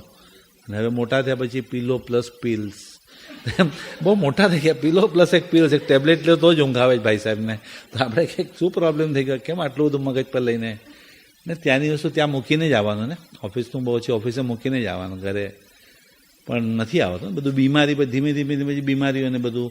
નાની ઉંમરે મરણ આવે ને. નાની ઉંમરે ઘણા વડીલો બેઠા, નાના જતા રહે. અકાળે મરણ આવે. અકાળે એટલે ઘણાને કોઈ એવી ઘાત આવે, પણ ઘાતમાંથી નીકળી જ ન શકે ને. કોરોનાનો કેટલા બધા લોકોને અકાળે મરણને બધું જોયું. અશક્તિ, ઇન્દ્રિયમાં ખામી, અપંગ બને, બધું. તો જીવ હિંસાથી જનરલી બીમારી આવે. એટલે જે રીતના જીવ હિંસાના ઘણા બધા પ્રકાર છે. ટૂંકાણમાં જીવ હિંસા તો પહેલે પ્રાણાતિપાત એટલે જીવની હિંસા. બીજે મૃષાવાદ. મૃષા એટલે જુઠ્ઠું ને વાદ એટલે બોલવું ને. જુઠ્ઠું બોલવું એ બીજા નંબરનું પાપ. મૃષા એટલે જુઠ્ઠું. ઘણા લોકોને એમને સ્ટોરી બનાવવાની આદત હોય ને, આમ હતું ને આમ, કંઈ હોય કાંઈ જ નહીં. આટલું હોય ને આટલું બતાવે, એટલું બધું મોટું બતાવે ને. આપણે એટલો કંઈ મોટો ઝઘડો નહોતો થયો, નાનો હતો, પણ એટલું મસાલા નાખીને નાની વાત મોટી કરી કાઢે ને. મૃષા અને વાદ એટલે જુઠ્ઠું બોલવું ને. ન્યૂઝપેપરમાં ઇન્ડિયામાં તો એવું જ છે, આમ નાની વાતોને એટલું બધું એમ લાગે કેટલું સાચું માનવાનું. મેં તો નક્કી કર્યું મરણનો છે કંઈ વાંચવાનું જ નહીં, કારણ કે આમાં જ કંઈ ગપ્પા નથી. બાકી તો બધું મરણની અંદર આમાં કંઈ ગપ્પા નથી. આ બરોબર છે. બાકી આમ આટલું હોય ને આટલું બતાવે એકદમ શું આ બધું કેટલું બધું જાણે આમ ચર્ચા કરે પાછા. આમ ક્રિકેટનું આમ ને ફિલ્મ સ્ટારનું આમ ને, જાણે આખો દેશ પોતે ચલાવતા હોય ને. એક જણ કે મારા મમ્મી પપ્પામાં ઝઘડો જ ન થાય. કેમ? તો કે બસ નાનું કામ મમ્મી સંભાળે ને, ઓફિસે જવું, ઓર્ડર લેવો, માર્ચેન્ડિંગ બુક ક્લિયર કરવું, રસોઈ. તો પપ્પા તો કે આ બધું આખો દેશ ચલાવે ને. એ તો જે રીતના ચર્ચા કરે આખું ઇલેક્શન ઉપર, આના પર, જાણે એટલું જાણકાર હોય ને પોતે. આખો દેશ જ એ ચલાવતા. આપણે કમાલના માણસ ને. ઘણા લોકો જાણે આખો દેશનો ભાર પોતે ઉપાડતા હોય ને. એ રીતના કઈ લેવાની દેવાની. બોલો કેટલો ડાઉન ગયું માર્કેટ. આપણે કંઈ લીધું કંઈ નહોતું તો મૂકને ડોલર વધ્યો કે ઘટ્યો, તારે શું લેવા કે દેવા? તારે કંઈ લેવા નહીં દેવા નહીં ને. ડોલરની ચર્ચા કર્યા કરે બેઠા બેઠા. જેને સંબંધ છે એ લોકો અપડેટ રહેવું પડે. ભાઈ અમારે તો ધંધો છે, તો તમારે તો ટચમાં રહેવું પડે. ઇન્ડિયામાં નવરા બેઠા. અમારે તો એક જણ 7 વાગ્યાને બદલે 6 વાગે પેપર મંગાવે. વહેલું સવારે 6 વાગે એના 200 રૂપિયા પેપરવાળાને એક્સ્ટ્રા આપે. 6 થી 7 1 કલાક સામાયિક કરીને આવે, આમ આખું પેપર વાંચીને અને આવીને એટલું બધું ગાર્ડનમાં ચર્ચા કરે કે ઊભા થતા અમે બધા મસ્તી કરે, ચાલશે હવે આજે પેપર નહીં વાંચે, તમને મળ્યું ને ન્યૂઝપેપર, એને તમને આમ અપગ્રેડ એકદમ બરોબર ન્યૂઝ મળે એની પાસે. બોલો, આપણે ખબર ને હજી ઘરે જઈને વાંચીએ પહેલાં એ વાંચીને આવ્યા હોય, આમ બહુ ગમે એને, એમ લાગે હું બોલું ને બધા. તમે જાગૃત રહેવામાં વાંધો નથી, પણ આખું ચર્ચા એ રીતના કરો છો, અભિમાનમાં આવીને પ્રદર્શન. મૃષાવાદ એટલે જુઠ્ઠું બોલવું અથવા તો સાચું દુઃખ લાગે એવું બોલવું. જુઠ્ઠું બોલવું એ પાપ છે, પણ સાચું દુઃખ લાગે એ બોલવું એ વધારે મોટું પાપ છે. અને ઘણા લોકોને સાચું બોલવાની બહુ ખરાબ આદત હોય ને. સાચું મને તો છે ને જેવું છે તેવું મોઢે, મારા મનમાં કંઈ પાપ નહીં, જેને જે લાગવું એ લાગે, હું તો મોઢે કહી દઉં, સારી વાત છે. કાં તો આ માણસ ક્રોધમાં છે અને કાં તો આ માણસ અભિમાની છે. કાં તો ક્રોધમાં જે ફટક્યું છે એટલે ધાડ કંઈ ચોપડાવે સામેવાળાને, અને કાં તો આ અભિમાની છે, એને રિલેશનની પડી જ નથી, રિલેશનની એને પડી જ નથી, કાંઈ નહીં. એ ના આવે તો આપણે ક્યાં ગરજ છે, આપણે ક્યાં અટકી ગયા છે એના વિના, આપણે આપણું અલગ કરશું. મોઢે આવી રીતના બોલો. ભગવાન કે હું સાચું બોલવા બેઠો હોત ને કેવળ નામથી તો બધાના સંબંધ પૂરા થઈ ગયા હતા, હમણાં સંબંધ પૂરા કરી નાખ્યા બધાના. પણ ભગવાન કે હું પણ થોડી કે બધું સાચે સાચું, એટલે જે વસ્તુ જેવી છે તેવી આમ બોલવાની તો ન જ હોય ને, કઈ રીતના બોલવાનું બધું તો કંઈ ધ્યાન તો રાખવું જ પડે ને સાચે સાચું ન જ બોલાય ને. બસ સારી કન્યાને સુકન્યા કહેવાય તો સારા વરને સુવર કહેવાય. આપણે તો સાચું સારું જ બોલે ને, સારો વર છે, પણ ન બોલાય સુવર કઈ ને આપણે બોલી શકાય બહાર રીતના. આપણે થાય કે આમ કેમ કન્યાને સુકન્યા કહેવાય ને, સારી છોકરી કન્યા કહેવાય, તો વરને સારો વર કેમ ના કહેવાય? તો પછી કે ન બોલાય. પણ મૃષાવાદ એટલે જુઠ્ઠું. એક છોકરાને કંઈક 75% એ જમાનામાં, અમારાથી પણ પહેલાં કદાચ કહેવાય, અમારા વખતમાં 75%માં એડમિશન મળી જતું હતું કોલેજમાં એ જમાનામાં. ને ત્યારે 98, 99 પણ બોમ્બેમાં તો એટલું સ્ટ્રેસ આપે ને, ત્યારે એના પપ્પા મળે ને, એ છોકરાના પપ્પા મળે ને, એટલે તમારા પપ્પા તમે કીધું તમારા હસબન્ડ દીકરાને બહુ બંનેના મળીને 98 થયા હતા એ જમાનામાં, કીધું બેના ભેગા મળીને નહીં આવ્યા તો ભણીને આટલો મોટો બિઝનેસ સંભાળે છે ને, આટલું શું સ્ટ્રેસ. ભણવાનું પણ 98, 99, 75% આવે એ જમાનામાં. પપ્પા ખુશ થઈને 1000 રૂપિયા, જા જલસા કર, મજા કર. 1000 રૂપિયા આવ્યા એટલે પેલા કે પીઝા ખાશે, પિક્ચરમાં જશે, શું કરશે બધું. છોકરો બિચારો એકદમ સંસ્કારી. છોકરો પપ્પા મેંગો લે, મેંગો કેરી લે આવો. પપ્પા કે સારું, મેંગો એટલે 1 ડઝન લાવશે તો કંઈ એકલો તો નહીં જ ખાય ને, પીઝા તો એકલો ખાય પણ આ તો એકલો નહીં જ ખાય. તો કે હા લે આવો બેટા, વાંધો નહીં. એકદમ કેરીની સિઝન હતી, કેરી પહેલી વખત કેટલા ખુશીથી કામ કરવા નીકળતો, એકદમ પહેલી વાર કામ કરી રહ્યો છે. તો ત્યાં હા, પણ જો ડાગીવાળી ના આવે, થોડી દબાયેલી ના આવે, ગોટલે પાક ના આવે, જાળીવાળી ના આવે, થોડું આમ ધ્યાન રાખજે, થોડું આમ ધ્યાન રાખજે, એમ કરતાં દરવાજા સુધી, લિફ્ટ સુધી. પેલો છોકરો કે જવું હવે, તમે કહેતા હો તો તમે કહેતા તો જવું, બાકી હવે લેક્ચર પત્યો તો જવું હવે. હા પણ તું આમ ધ્યાન રાખજે, આમ ધ્યાન રાખજે, આમ ધ્યાન, એટલું બધું. ને પેલો 1 ડઝન કેરી તો પ્રેમથી લઈને આવ્યો. કામ કરવાની ખુશી કેવી હોય ને, એકદમ પ્રેમથી લઈને આવ્યો. હવે આટલા મોટા આપણે થયા તો પણ ઓલાને ફસાવતા વાર નથી લાગતી ને, એટલી સરસ બતાવીને ક્યાંક એવી જરાક બગડેલી આપી દે. તમે અહીંયા માથાકૂટ જ નથી. બધું સ્ટોરમાં જોયું ને, કેળા પણ એટલા ફાઇન હતા, આ પણ બધું આમ બગડેલું કંઈ માથાકૂટ જ નહીં. પૈસા બરોબર આપવાના, પણ આમ જ્યારે અમારે એમ બતાડે અલગ ને થોડીક આમ. એટલે બિચારો કેરી સરસ લઈને તો આવ્યો, કંઈક કામ કરે છે તો આપણે એપ્રિશિએટ કરવું જ જોઈએ ને. તો સ્લાઇડ છે ને આમ જરાક સ્લાઇડ દબાયેલી, ઉપરથી સરસ પણ સ્લાઇડ દબાયેલી 3 કેરી પણ 1 ડઝનમાં ભેગી મૂકી દીધી પહેલાં, અને લઈને આવ્યો ખુશી ખુશી. એને તો લાગે મેં ગ્રેટ કામ કર્યું એટલે. અને કર્મ ખરાબ હોય ત્યારે પપ્પાના હાથમાં એ જ કેરી આવે પાછી. આપણું કર્મ ખરાબ હોય, પપ્પા આટલું સમજાવીને મોકલાવેલો, આમ દબાયેલ ના આવે ને કેરીને ગોટલે પાકને આવે, કેટલું તને સમજાય. જાણે અમારામાં તો બુદ્ધિ જ નથી, ક્યારે સમજશે. પૈસા તો જાણે ઝાડ પર ઉગ્યા છે ને, આ છે ને તે છે. એટલું લેક્ચર આપ્યું, સાચું દુઃખ લાગે એવું બોલી રહ્યા છે.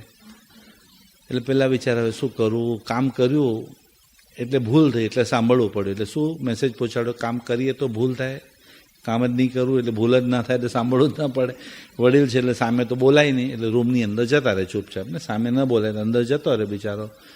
અંદર બેઠા બેઠા વિચારે, સવારના 75% લઈને આવ્યો, 1000 રૂપિયાનું બહુમાન કર્યું.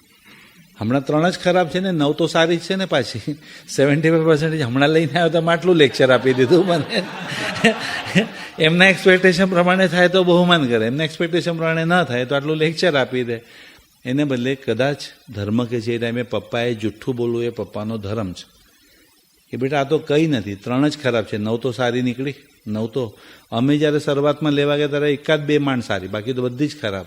એ તો બેટા કામ કરે એનાથી જ ભૂલ થાય ને એમાંથી જ શીખવા મળે ને, કામ એમાંથી જ શીખવા મળે. તો એમ જ જીવનમાં લગભગ તો કેટલા રૂપિયાનો આમ તો પપ્પા 200-250નો માલ ફેંકવામાં ગયો હશે, કઈ વાંધો, એની કિંમત આપી એમ સમજજે, નેક્સ્ટ ટાઈમ ધ્યાન રાખજે. હવે આ જુઠ્ઠું બોલે અને પેલો છોકરો શીખે અને બીજી વાર કામ કરે તો ધર્મ કે આવી રીતના જુઠ્ઠું બોલવું એ ધર્મ, તો કે આ જુઠ્ઠું બોલવું એ ધર્મ છે. ટાઈમ સાચું બોલવું એ પાપ છે પાછું. એટલે મૃષાવાદ એ પાપ છે, પણ પાછું સાચું કોઈને દુઃખ લાગે એવું બોલવું એ વધારે મોટું પાપ છે. 5 વાક્ય બોલવાની આપણે ના પાડી હતી ને, 5 વાક્ય. સ્વપ્રશંસાવાળું વાક્ય નહીં બોલવાનું, પર નિંદાવાળું વાક્ય નહીં બોલવાનું, અપ્રિય એટલે સામેવાળાને દુઃખ લાગે એવું નહીં બોલવાનું, અસભ્ય એટલે સભ્યતા વગર નહીં બોલવાનું, અને વ્યર્થ એટલે નકામું નહીં બોલવાનું.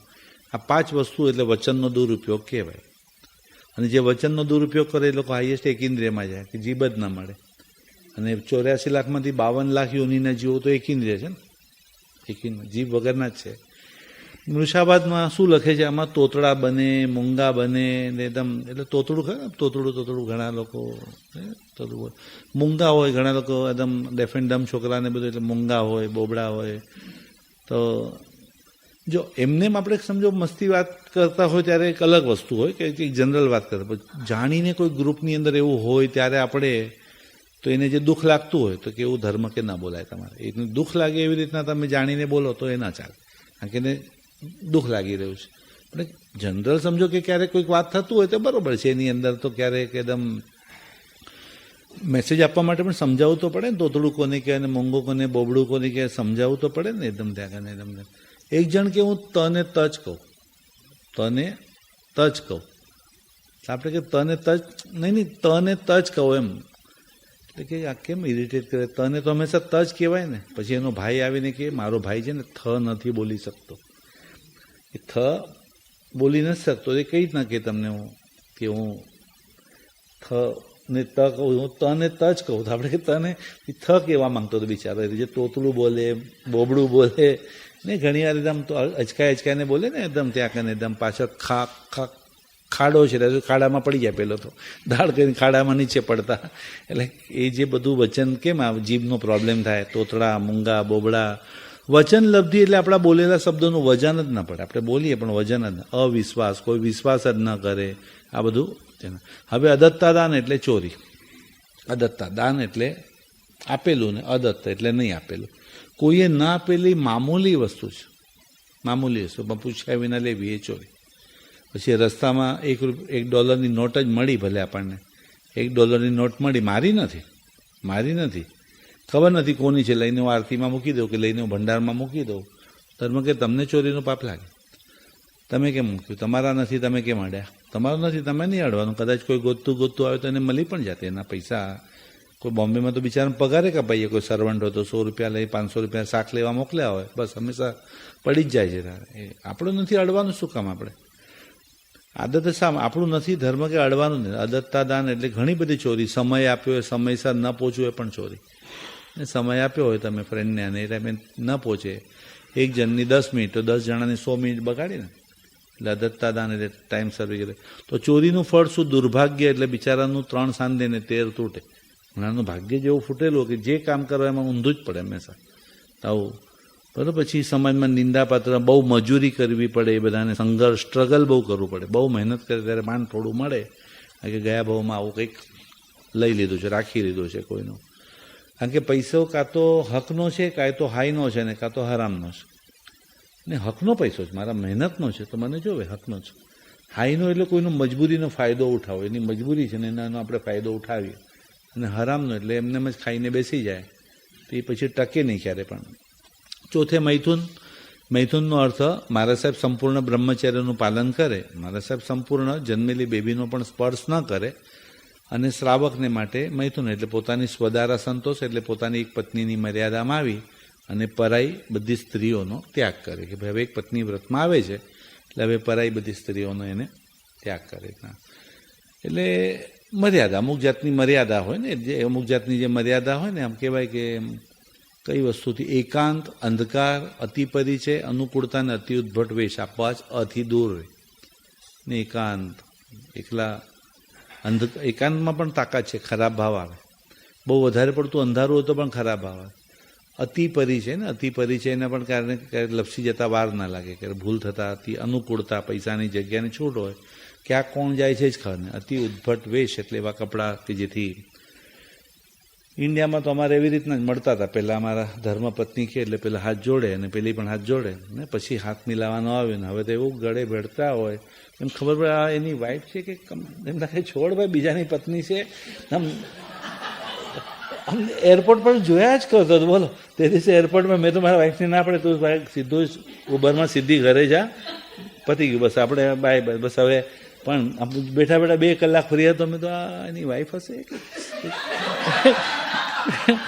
આપણે કંઈ કલ્ચર સમજાય નહીં કે જે હોય ત્યારે ભેટ્યા જ કરતા હોય. મેં કીધું ને કંઈ ધર્મ તો ના પાડે, પરાઈ સ્ત્રીનો સ્પર્શ પણ આપણાથી મનાય છે એકદમ. ને સ્થૂલીભદ્રની આવે છે ને એકદમ સ્થૂલી મંગલમ સ્થૂલભદ્રા. સાધુના લાઈફમાં બ્રહ્મચર્ય સૌથી મેઇન. અને વેશ્યાના ઘરે જઈને બ્રહ્મચર્યનું જે પાલન કર્યું, આવતી 24મીમાં મહાવીર સ્વામીનું નામ ભૂલી જશે બધા, પણ સ્થૂલીભદ્રનું નામ 84 સુધી 84 સુધી લેવાશે. આ 24 ભગવાન 84 ટાઈમ થાય ત્યાં સુધી એમનું નામ લેવાતું રહેશે. કેટલું બધું આમ સ્થૂલીભદ્ર. નાનપણથી કોઈક મહારાજ સાહેબે કીધેલું કે આ છોકરો જે જન્મ્યો છે ને એ મોટો થઈને જૈન ધર્મનો મોટો સાધુ બનશે. તો એના પપ્પાને એટલો બધો મોહ હતો એના માટે, એટલો બધો મોહ. મારા દીકરો દીક્ષા એ જમને આપવો પોસાશે, જોગીને આપવું નહીં પોસાય. એ જમ એટલે ભલે મરી જતો વાંધો નહીં, જોગી એટલે બાવો નથી બનાવવા મારા દીકરાને. નાનપણથી જ નાચોવાડીના ઘરે એને મોકલાવી અને એની છોકરીને બંને સાથે મોટા થાય, દર મહિને પૈસા.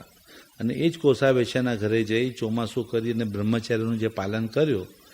તો કે પાપ શું પણ એમાં મૈથુનમાં પાપ શું ને? મૈથુનનો ઓપોઝિટ આપણે ગઈકાલે વાત કર્યું શીલ ધર્મ. શીલ એટલે સેલ્ફ કંટ્રોલ, બ્રહ્મચર્ય. બ્રહ્મ એટલે આત્મામાં રહેવું, ફરવું. તો કે ફિઝિકલ રિલેશનમાં 9 લાખ પંચેન્દ્રિય જીવોની હિંસા. એક વખત શારીરિક સુખમાં 9 લાખ એટલે સ્વધારા સંતોષ. એટલે ભાઈ નથી શક્તિ દીક્ષા લેવાની તો પછી એક પત્ની વ્રતમાં આવી અને પરાઈ બધી સ્ત્રીઓનો ત્યાગ. એટલે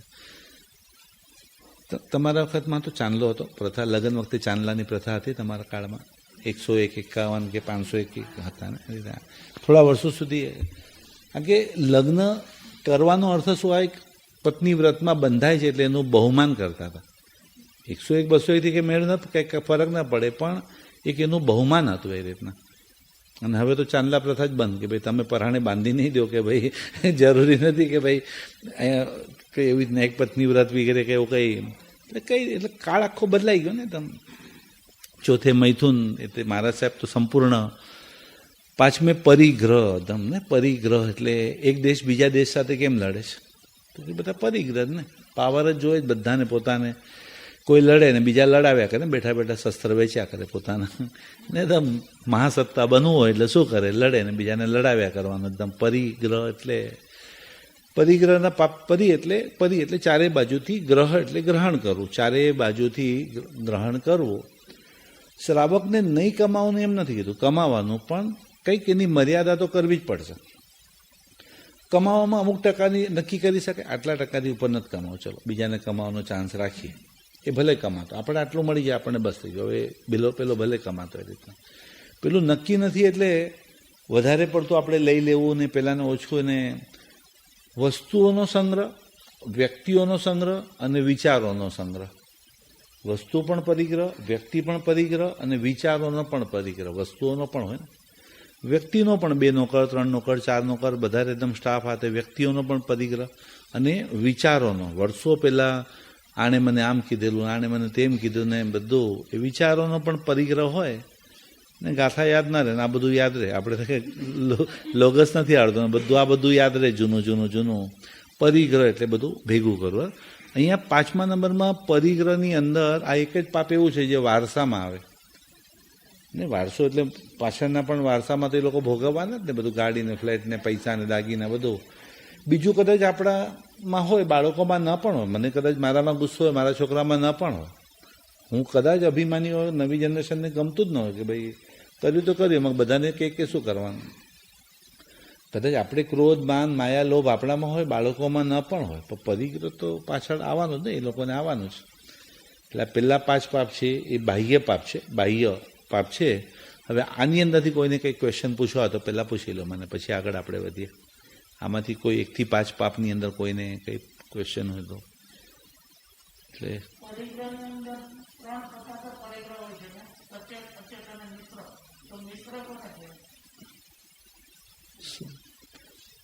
મિશ્ર ને એકદમ, એટલે ઘોડો ને ઘોડા ગાડી, નહીં ઘોડો પણ અને ઘોડા ગાડી પણ. ઘોડા ગાડીને પણ મેન્ટેન કરવું પડે, ઘોડાને પણ મેન્ટેન કરવો પડે. એટલે એ મિશ્ર પરિગ્રહ કહેવાય. સચિત એટલે ખાલી ઘોડો રાખવો, અચિત એટલે ગાડી રાખવી, અને ઘોડા ગાડી એટલે બંને મિશ્ર પરિગ્રહ એકદમ ત્યાં. એ બે ભેગું થઈને થાય સચિત અચિત. એટલે આમ નોર્મલી સચિત, અચિત અને મિશ્ર તો અવાજનો પ્રકાર છે. સચિત અવાજ એટલે કોઈ વ્યક્તિ બોલે, અચિત અવાજ એટલે કોઈ વાજિંત્રનો અવાજ આવે, અને મિશ્ર એટલે બે ભેગા થઈને વાંસળીને બધું વાગે, એ મિશ્ર અવાજ. એમ અવાજના 3 પ્રકાર છે, સચિત, અચિત અને મિશ્ર. પરિગ્રહના તો 2 જ પ્રકાર છે, દુવીય પરિગ્રહમી, 2 જાતના પરિગ્રહ, બાહ્ય પરિગ્રહ અને અભ્યંતર પરિગ્રહ. અને અભ્યંતર પરિગ્રહમાં વસ્તુ અને વ્યક્તિ, વસ્તુ અને વ્યક્તિ. અને ત્રીજું વિચારોનો પણ પરિગ્રહ હોય ને બધું, કારણ કે એનો પણ ખર્ચો લાગે ને. આજે સમજો ઇન્ડિયામાં અમે મહારાજ રાખીએ, ડ્રાઈવર રાખીએ, નોકર રાખીએ, તો એના માટે પણ કમાવાનું. હવે એ ખર્ચો વધારે એટલે કમાણી વધારે, કમાણી વધે એટલે હિંસા વધે, જૂઠ વધે, ચોરી વધે, કસાય રાગદ્વેષ વધે. ખર્ચા તો લાગે જ છે ને. એમને તો કંઈ અને અંદર હોય ને અહંકાર કેટલો બધો હોય ને એકદમ, કે ભાઈ બધું સ્ટેટસ કેવું હોય તો ત્યાં પરિગ્રહ એકદમ બહુ નહીં. હાજી, કોઈને ક્વેશ્ચન? નીતિનભાઈ બોલો, કંઈ પ્રશ્ન? નહીં, માફી તો માંગીએ છીએ પણ પાપ બંધ નથી થતા એમ ત્યાં. એટલે પાપ સમજણ પડશે તો ઓછું તો થશે, સમજણ પડશે તો સ્લાઇડ જરા બહુ જૂનું યાદ જ નહીં. ઠીક છે, જે કર્યું એ કરો, ચલો પત્યું, આગળ વધો, આગળ વધો, ચલો પત્યું, હવે જવા દે, છોડો જવા દે. એટલે આમ છોડી દેવું, એમ છોડી ના શકે ઘણા લોકો. છોડી દેવાનું, કોઈ પણ વસ્તુ પકડી નહીં રાખવાનું.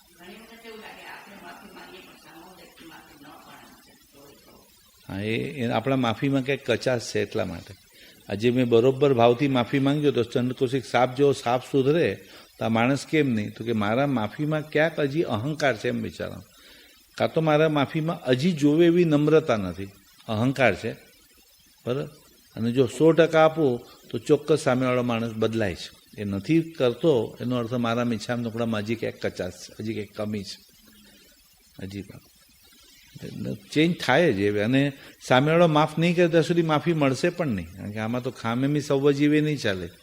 સર્વે જીવા ખમંદો મેં, સર્વજીવ તમે પણ મને ક્ષમા કરજો. સામેવાળો જ્યારે માફ કરે તો જ તમને માફી મળે, ત્યાં સુધી માફી ન મળે આપણને. ને અને ઘણા તો કેવો અહંકાર હોય, મેં તો મીઠામ ટુકડમ કરે, હવે એના કર્મ એ ભોગવશે, એ ન કરે તો.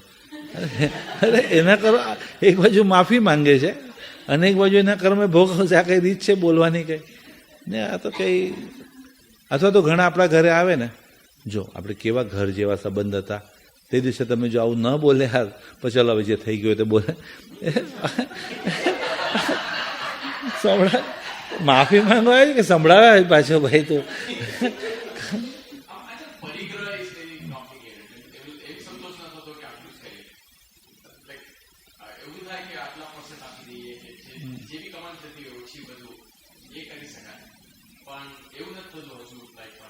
આટલું હોય તો બસ, એવું નક્કી ના. એટલે દાન કરો છો એ સારી જ વસ્તુ છે, સમાજમાં સારી જગ્યાએ પૈસા વાપરો છો એ સારી જ વસ્તુ, પણ ધર્મ તો એ જ ઓછું કરવાનું છે એ રીતના. કારણ કે દાન એટલે એકદમ ચોખ્ખી ભાષામાં તો કહે છે કે ઓવર ઇટિંગ કરીને વોમિટિંગ કરવાનું છે. ઓવર ઇટિંગ પછી વોમિટિંગ એટલે દાન. ભગવાને પુણ્ય શ્રાવકના જ વખાણ કર્યા, શ્રેણિક રાજાના વખાણ નથી કર્યા કોઈ દિવસ. પુણ્ય શ્રાવકને નિયમ હતો 12:30 દોકડા મળે એટલે ઘરે આવી જાવ. અને શ્રેણિક રાજા રોજ સોનાના ચોખાથી સાથીઓ કરતા હતા, પણ એનો કોઈ દિવસ ભગવાને. પણ પરિગ્રહનું પરિમાણમાં ભલે ને મેક્ઝિમમ છૂટ રાખો ને ભાઈ, 100 કરોડની છૂટ, 200 કરોડની છૂટ, 500 કરોડની છૂટ. ચાલો, અત્યારે કરોડ રૂપિયા ન હોય ને 100 કરોડની કોઈ છૂટ લે તો 100 કરોડ હોય છે એ દિવસે આપણે રિટાયર થઈ જશું. તો ધર્મ કે તમને 100 કરોડ પર પહોંચાડશે અને પરીક્ષા કરે છે કે તમે નીકળી શકો છો કે નહીં. એકવાર તો તમને પહોંચાડશે જ એ લેવલ પર, એટલે નીકળવું તો પડે છે ત્યાં. કારણ કે પરિક્રમામાં શું છે, પછી નવું હજી ઓફિસ, હજી ગાડી, હજી સ્ટાફ, અહીંયાથી માલ મંગાવો, ત્યાંથી માલ મંગાવો, એટલે બધું નેચર, એટલે હિંસાને બધું આવવાનું તો ખરું જ પાછું એની અંદર, આવવાનું તો ખરું. ભલે મોરાલિટી વાઇઝ ખોટું નથી કરવું કંઈ, બતાવવાનું અલગ, આપવાનું અલગ, જૂઠું નથી કરવું, ચોરી, એ બધું જે છે ક્લિયર કરશું, પણ કમાવાનું તો અઘરું તો છે, નશો છે એક જાતનો.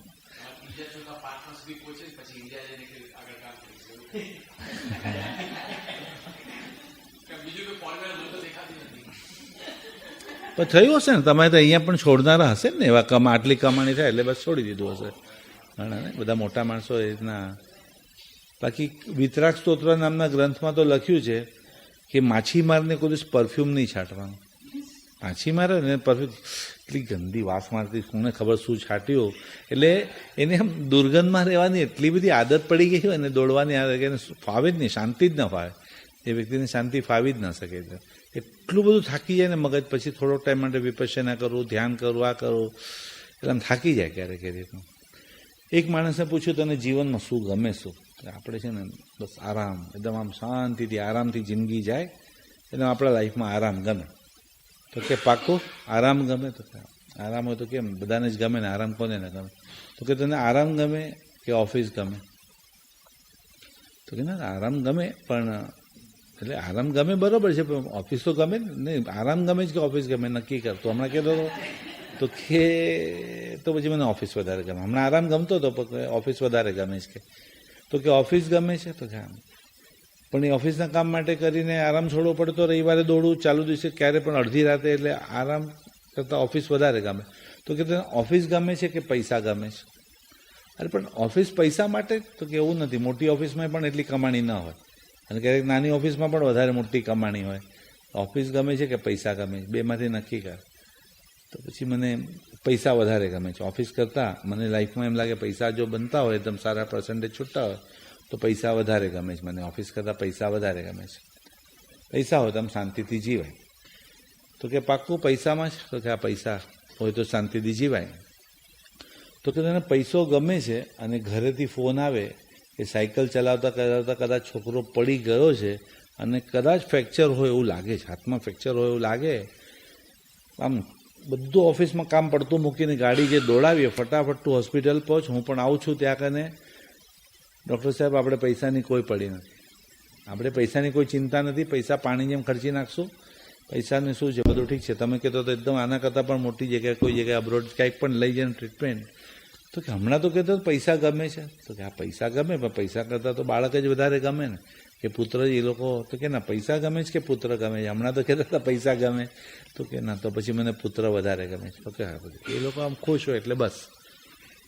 તો કે ઓકે પુત્ર ગમે છે. હવે ડૉક્ટર કહે છે કે સેકન્ડ ડિલિવરીમાં કાં તો વાઈફ બચે એમ છે ને કાં તો પુત્ર બચે એમ છે, કાં તો બેમાંથી એકને બચી શકે એમ, કોમ્પ્લિકેશન છે. કાં તો પત્ની બચે એમ છે ને કાં તો પુત્ર. તો પછી એક કામ કરો, હવે પત્નીને જ બચાવો, પુત્ર તો બરાબર છે ને, પત્ની હશે તો શાંતિથી જીવાશે, અથવા પત્ની હશે તો બાળક મળશે બીજું, પણ અત્યારે પત્નીને તો પહેલાં બચાવો. તો કે હમણાં પાછું સુખ પાછું બદલાઈ ગયું, પુત્રમાંથી હવે પત્ની પર જતા. તો કે આ પત્ની, કે એ લોકો હોય તો બસ. તો કે પત્ની હોય તો એકદમ શાંતિથી બંને જણા જીવી શકે એ રીતના. તો કે પત્ની આટલી બધી ગમે છે, અને તમે સમજો કે ફર્સ્ટ ફ્લોર પર ઊભા છો, પત્ની ત્યાં ઉપર ટેરેસમાં છે, પત્નીને શું કંઈ કારણોસર અગાસીની અંદર જઈને ટેરેસમાં છે, અને સેકન્ડ ફ્લોર પર ફાયર, એકદમ આગ લાગી છે, ને પત્ની ગમે છે. તો આમ અગ્નિમાંથી, સાહેબ બધું પિક્ચરમાં થાય આવું બધું, પત્ની અગ્નિમાંથી જાઉં ને દોડતો જાઉં ને વાઈફને બચાવું ને બધું, સાહેબ બધું રિયાલિટીમાં કંઈ જ ના, હું એ બળું એ પણ બધું હું નીચે પહેલાં પોતાનો જીવ બચાવું. તો કે હમણાં તો કહેતો પત્ની ગમે, તો કે આ પત્ની કહેતો જીવ. પછી કહું તો ચાદર પકડીને ઊભો છું, તું હિંમત કર, અને કંઈ થવા નહીં દે તો ઉપરથી જમ્પ માર, આ કર તે કર. તો કે પણ ઉપરથી એમ કંઈ હું થોડી અગ્નિની અંદર. તો કે હમણાં તો કહેતા હતા કે પત્ની ગમે છે. તો કે ના, પત્ની કરતાં પણ મારો જીવ વધારે ગમે છે. અને વખત આવતા જ્યારે તકલીફના દિવસો આવે તો લોકો જીવ આપવા પણ તૈયાર થઈ જાય ને. ક્યારેક સમજો કે એકદમ બધાના છે કોઈ કારણોસર એવું થઈ જાય તો માણસ આત્મહત્યા પણ કરવા, તો એના કરતાં જીવ કરતાં પણ ઇજ્જત એટલે આબરૂ વધારે ગમે. એટલે શું ગમે છે ને લાઈફમાં ખબર જ નથી, કે હું શાના માટે દોડું છું જ મને ખબર નથી, કે આમ શું કામ એટલું છે જ આપણી પાસે, તો પછી એટલા માટે પરી ગયો ને. બોલો બોલો, તમારા પ્રશ્ન બોલો. આ બધા વિષય તો બહુ લાંબો છે, હજી 5 સુધી પહોંચે. 18માંથી 5 જ છે. હજી કાલ માફી માંગી લઈશું 18 માફી માંગી લો, માફી માંગતા વાર નહીં લાગે ને. એકદમ છઠ્ઠે ક્રોધની અંદર મેં કીધેલું પેલા મુલ્લાજીની વાત કીધી છે ને, વધારે બળબડ નહીં કર, મારું મગજ ફરશે ને તારા 64 દાંત તોડીને મૂકી દઈશ. અને પેલો કે 64 દાંત કઈ રીતના હોય, તો કે 32 તારા ગણેલા જ હતા ભેગા ને, તું ભેગા ગણની 32 એટલે આવા ક્રોધ એટલે ઘણી જગ્યાએ અભિમાનના પ્રકાર, માયાના પ્રકાર, લોભના પ્રકાર ઘણા બધા છે, રાઈટ. ડેફિનેશન બહુ જોઈ જવું છે એકવાર. છઠ્ઠે ક્રોધ કોને કહેવાય, તો કે ક્રોધ એટલે બીજાના ભૂલની પોતાને સજા, ને બીજાની ભૂલ હોય પણ સજા પોતાને, પનિશમેન્ટ આપણા સેલ્ફને આપણે આપતા હોઈએ, નુકસાન તો આપણું જ થયું ને. સાતમે માન એટલે પોતાને બહુ શ્રેષ્ઠ, ને પોતે પોતાને બહુ શ્રેષ્ઠ માનવું અને બીજાને બહુ તુચ્છ માનવું.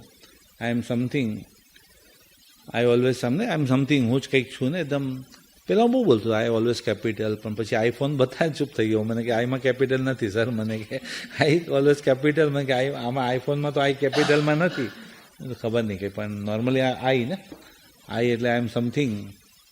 આઈને તમે ખાલી સુવડાવી દો ને, અભિમાનને નમાવી દો, તો જીવને શિવ સુધી પહોંચવાનો બ્રિજ બની જાય. જીવને શિવ સુધી પહોંચવાનો અભિમાન એકદમ વિકાસ અટકી જાય. અભિમાની માણસ કોઈનો વિનય કરી ન શકે. માયા એટલે વિચાર, વર્તન અને વાણીનું અલગ દિશામાં જાઓ ને. આઠમે માયા એટલે કપટ, કનિંગ, લુચ્ચાઈ. વિચાર, વર્તન ને વાણીનું અલગ દિશામાં જાઓ. એક જણાએ એક્સિડન્ટ કર્યો, લેડીએ એક્સિડન્ટ કર્યો, એટલે પેલા પોલીસ કે ભાઈ લાયસન્સ, એટલે લાયસન્સ આપ્યું. પછી જરા કે તમારી એજ વગેરે ખબર નથી પડતી આમાં એક્ઝેક્ટલી તમારી એજ કેટલી, તો કે આ કમ્પલસરી એજ કેવી જ પડશે, કઈ ઉંમરની વ્યક્તિએ ગુનો કર્યો છે લખવું પડશે મારે. તો કે ઓકે, મને 35 યર્સ ને 36 મંથ થયા. 35 યર્સ અને 36 મંથ થયા, એટલે છેલ્લા કેટલા વર્ષથી 35 યર્સના છે? 3 વર્ષથી. બોલો, ઉંમર વધતી જ નથી કોઈ દિવસ આગળ. આપણે કંઈ ઉંમર પૂછવાની જ નહીં કોઈને. માયા. નવમે લોભ એટલે અસંતોષ ને ગ્રીડ.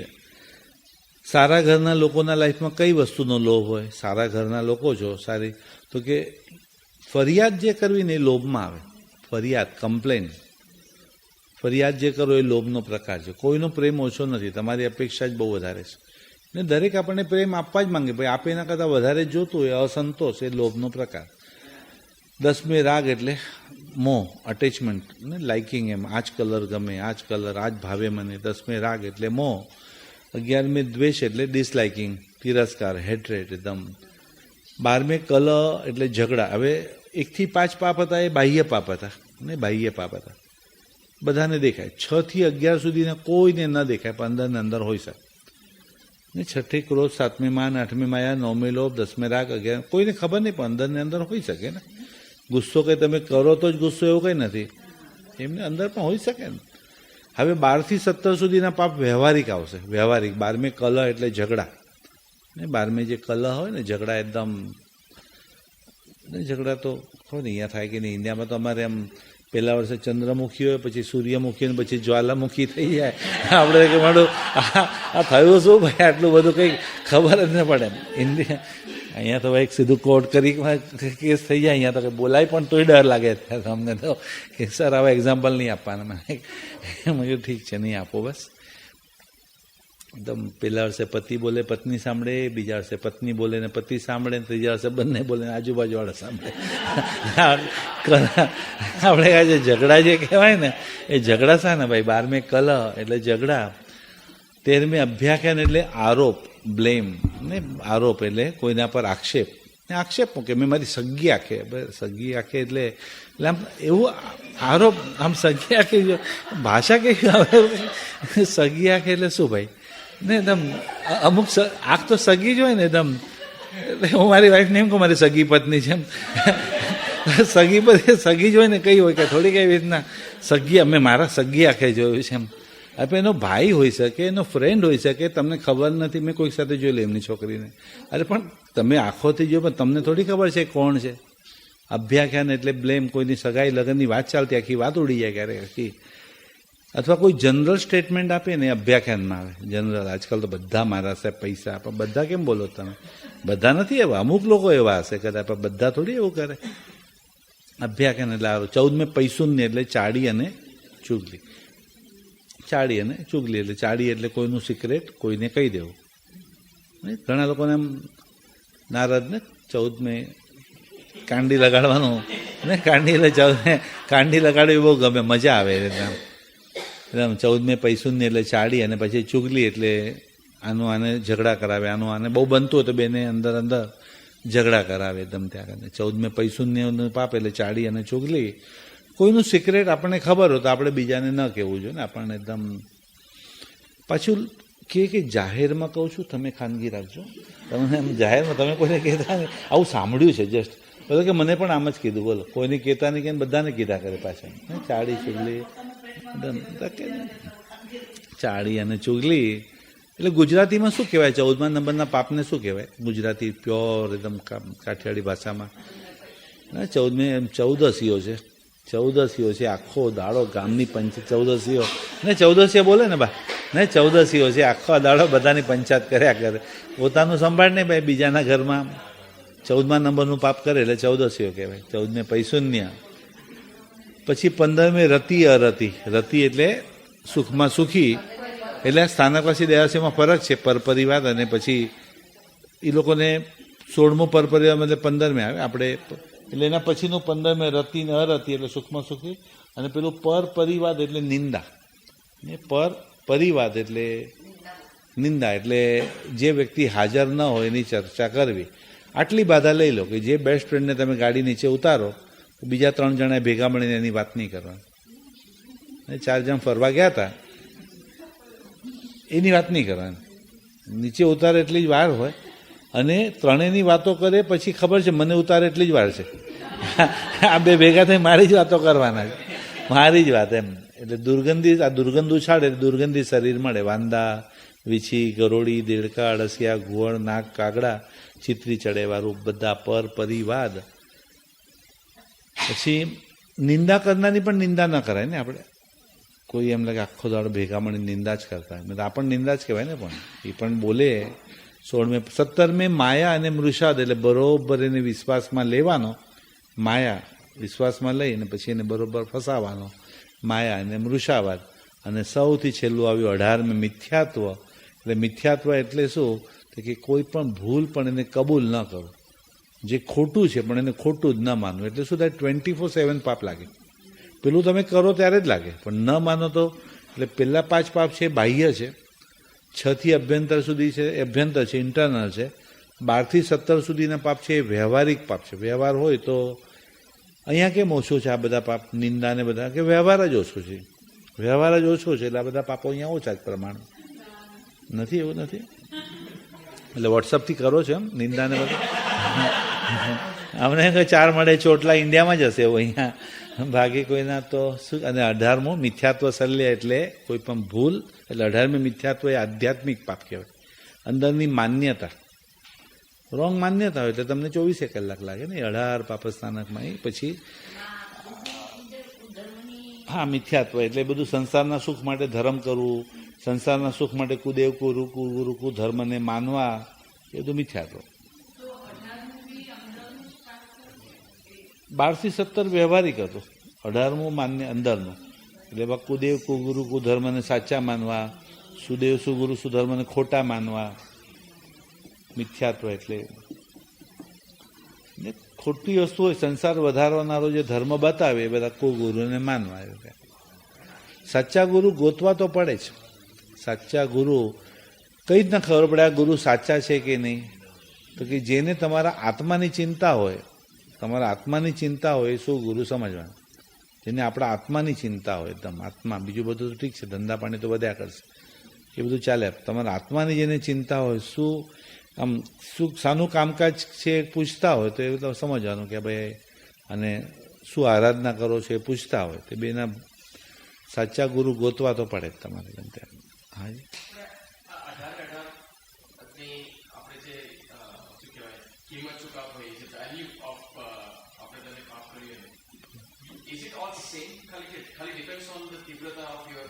ના ના, એસેન્ડિંગ વાઇઝ, પહેલાં કરતાં બીજું મોટું, ત્રીજું એનાથી મોટું, ચોથું એનાથી મોટું, પાંચમું એનાથી મોટું, ચડતા ક્રમના પાપ છે બધા.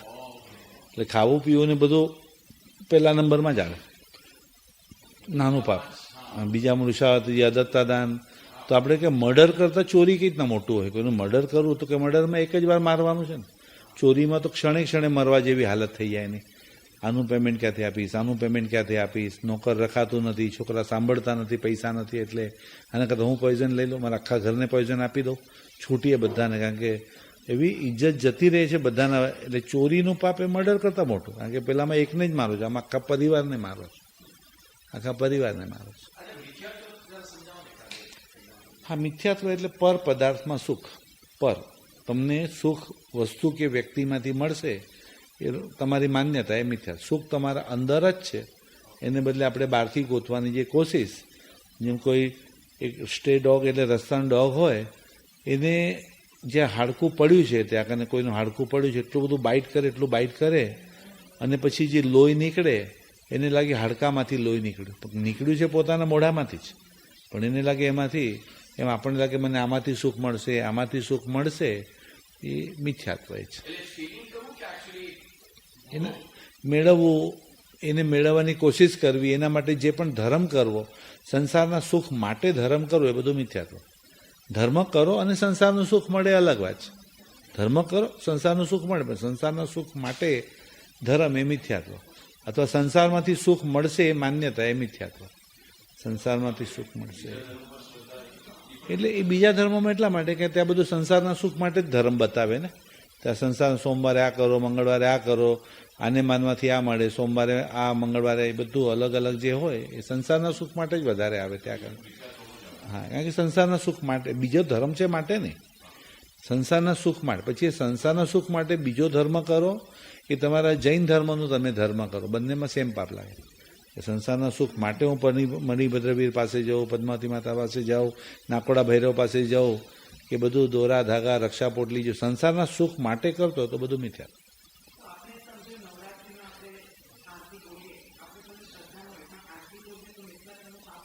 આરતી બોલવામાં પાપ નથી, તમારે માન્યતા સાથે છે મિથ્યાત્વ. પણ ખાલી બોલવા ખાતો તો તમે એના ધર્મનું અપમાન કરી રહ્યા ને સાથે. આપણા ધર્મથી તો ચલો બહાર ગયા, પણ એના ધર્મનું પણ એક પવિત્ર વસ્તુનું અપમાન કરી રહ્યા છે. એ લોકો તો રિસ્પેક્ટથી કરે છે, ને આપણે ખાલી એક ગયા ખાતર ધર્મ કે તમને જવામાં કે નહીં, પણ તમને જયા પછી જો સારું થઈ જાય ને આપણે રેગ્યુલર ત્યાં જતા થઈએ, માનતા થઈ જાય આપણે, ક્યારેક આવી જાય પછી.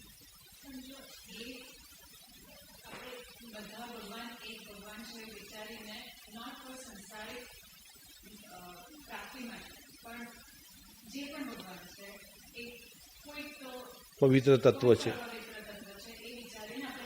તત્વને વાંધો નથી, પણ હવે સમજો બધા ધર્મ સરખા છે એમ કહેવામાં કીડીને બચાવવાવાળો ધર્મ આવી જશે અને બકરાને કાપવાવાળો ધર્મ આવી જશે, કે બધા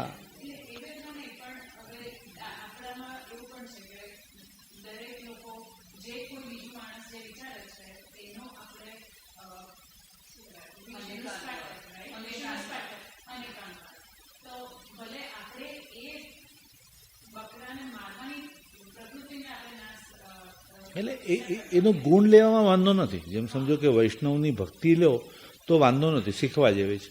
મુસલમાનની શ્રદ્ધા લઈએ તો કે એમાં વાંધો નથી. કેમ તો કે એના જેવી શ્રદ્ધા હોવી જ જોઈએ કે 5 વાર નમાજ પડે એટલે પડે. પછી એ લોકો કંઈ એમ જૈનોની જે દયા હોય તો એ લેવામાં, એમ બધામાંથી તમે ગુણ લો એમાં વાંધો નથી. ગુણાનુરાગી થવું એ ખોટું નથી, ગુણો ગ્રહણ કરવા જેવું. પણ એ જે રીતના ચાદર ચડાવવા જવું ને સિદ્ધિનાયક ચાલતા જાઉં ને રવિવારે કેન્ડલ જલાવવા જવું ને બધું, એ જે મિથ્યાત્વ આવી જાય ને આગળ જતા, એ ખોટું થઈ રહ્યું છે.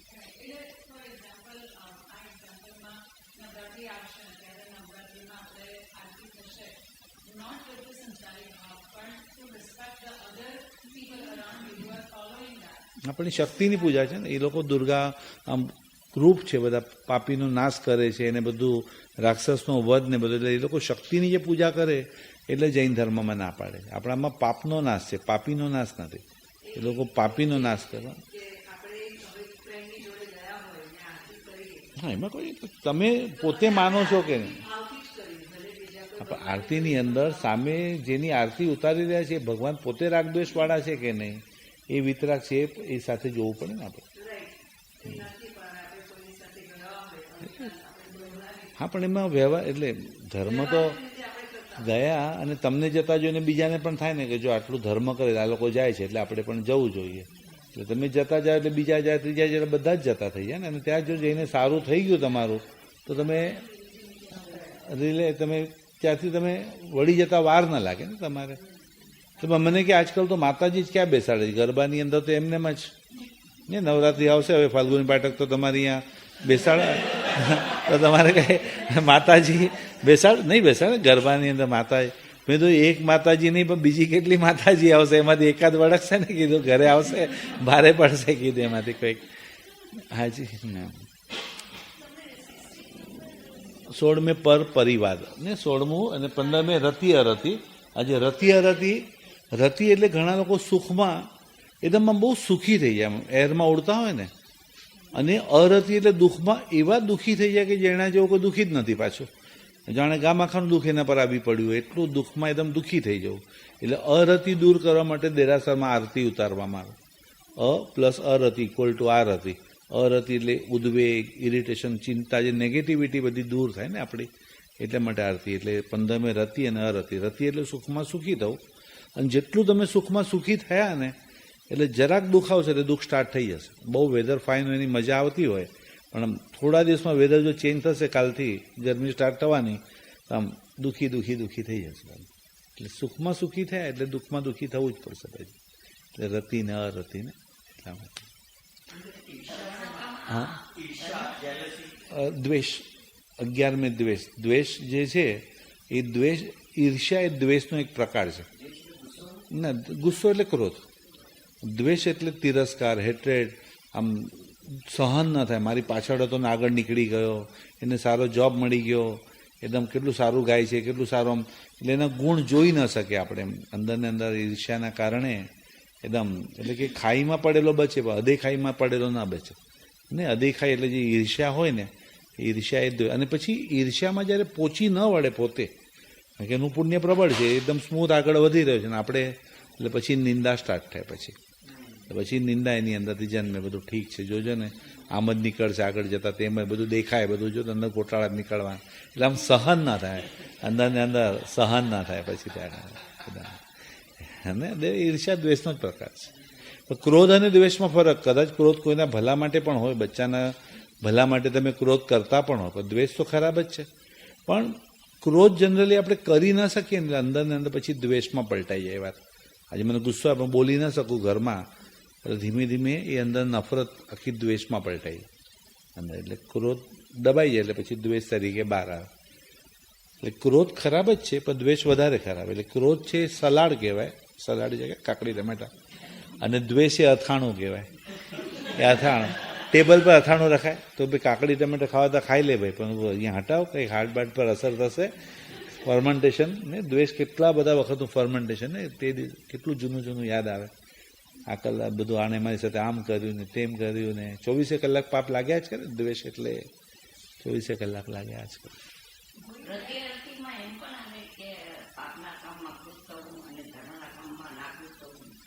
રતિ અરતિ. અરતિ એટલે દુઃખમાં દુઃખી થવું, એ પણ ધર્મના કામમાં નહીં.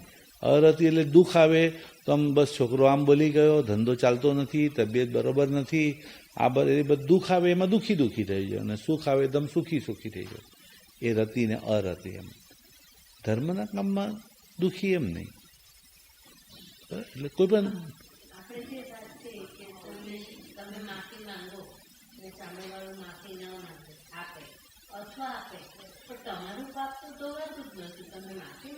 તો ધોવાય ને પછી. ના, પાપની માફી માંગી તો પછી ડબલ મહેનત કોણ કરે? એક બાજુ પ્રતિક્રમણ પણ કરવાનું, બીજું પછી તપ પણ કરવાનું, પાછું કર્મ તો ભોગવવાનું. પછી એના કરતાં ભોગવી લો ને સીધું, તો કે મળે ને. અજાણતા થઈ ગયો તો ચોક્કસ માફી માંગે. અજાણતા થઈ ગયો હા તો એમાં જાણતા સાચા મનની નહીં. હા તો પણ નહીં, તમે માફી માંગો પહેલે પ્રણાતિપાતમાં.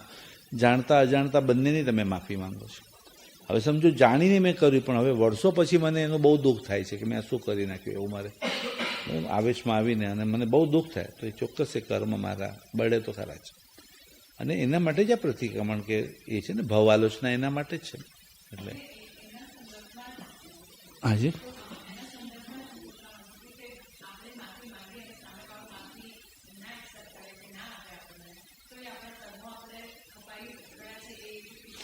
નહીં, કારણ કે નથી માફી આપતો એનો અર્થ કેમ માફી નથી આપતો, હજી એને કેમ કચાશ જોવે એવી આપણી માફી નથી.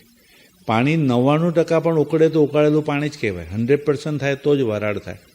એટલે જો 100% હોય તો સામેવાળો ચેન્જ થાય જ. હા પણ હા તો એટલા પ્રેમથી વધારે નમવાનું તમારે. હવે તમારે પ્રેમની તાકાત જ છે. 2.5 અક્ષર પ્રેમ કા ને 2.5 અક્ષર દ્વેષ કા.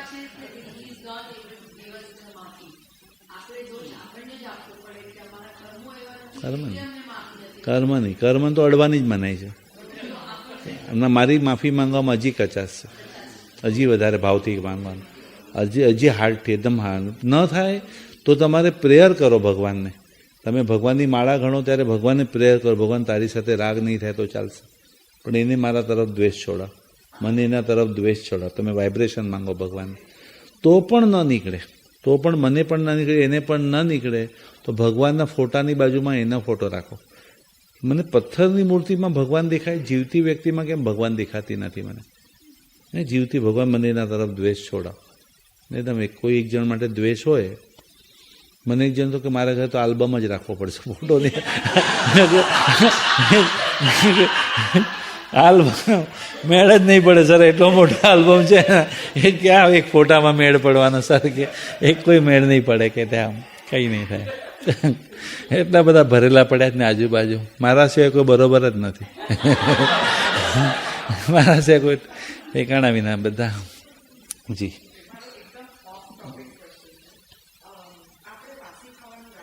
હા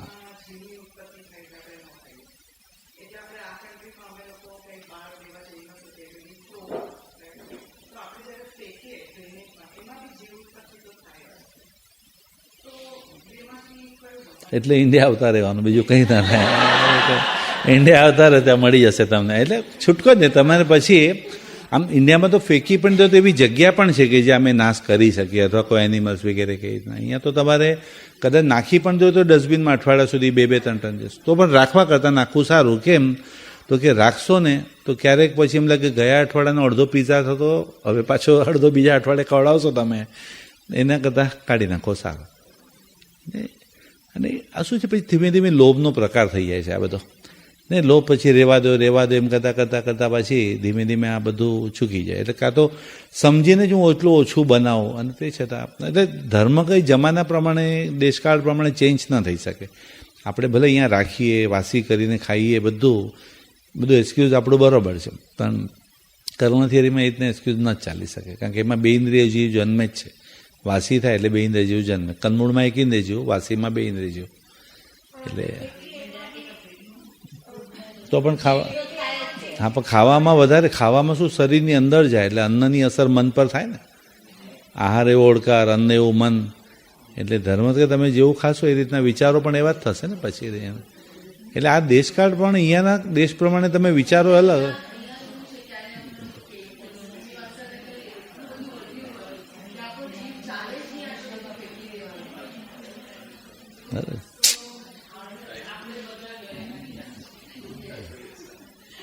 કાંઈ નહીં, ઇન્ડિયા આવી જવાનું. એટલે સવારને કીધેલું ને કે ઇન્ડિયાના માણસોને કહીએ કે આ વેશમાં મરવાનું નહીં, અને ફોરેનના માણસોને કહીએ આ દેશમાં મરવાનું નહીં. અમુક કમાયા પછી ઇન્ડિયા આવતા રહેવાનું, પછી આટલું સારું ઘર બને રહેવાનું શાંતિથી એમાં ને ભોગવવાનું પછી. હા ના બોલો.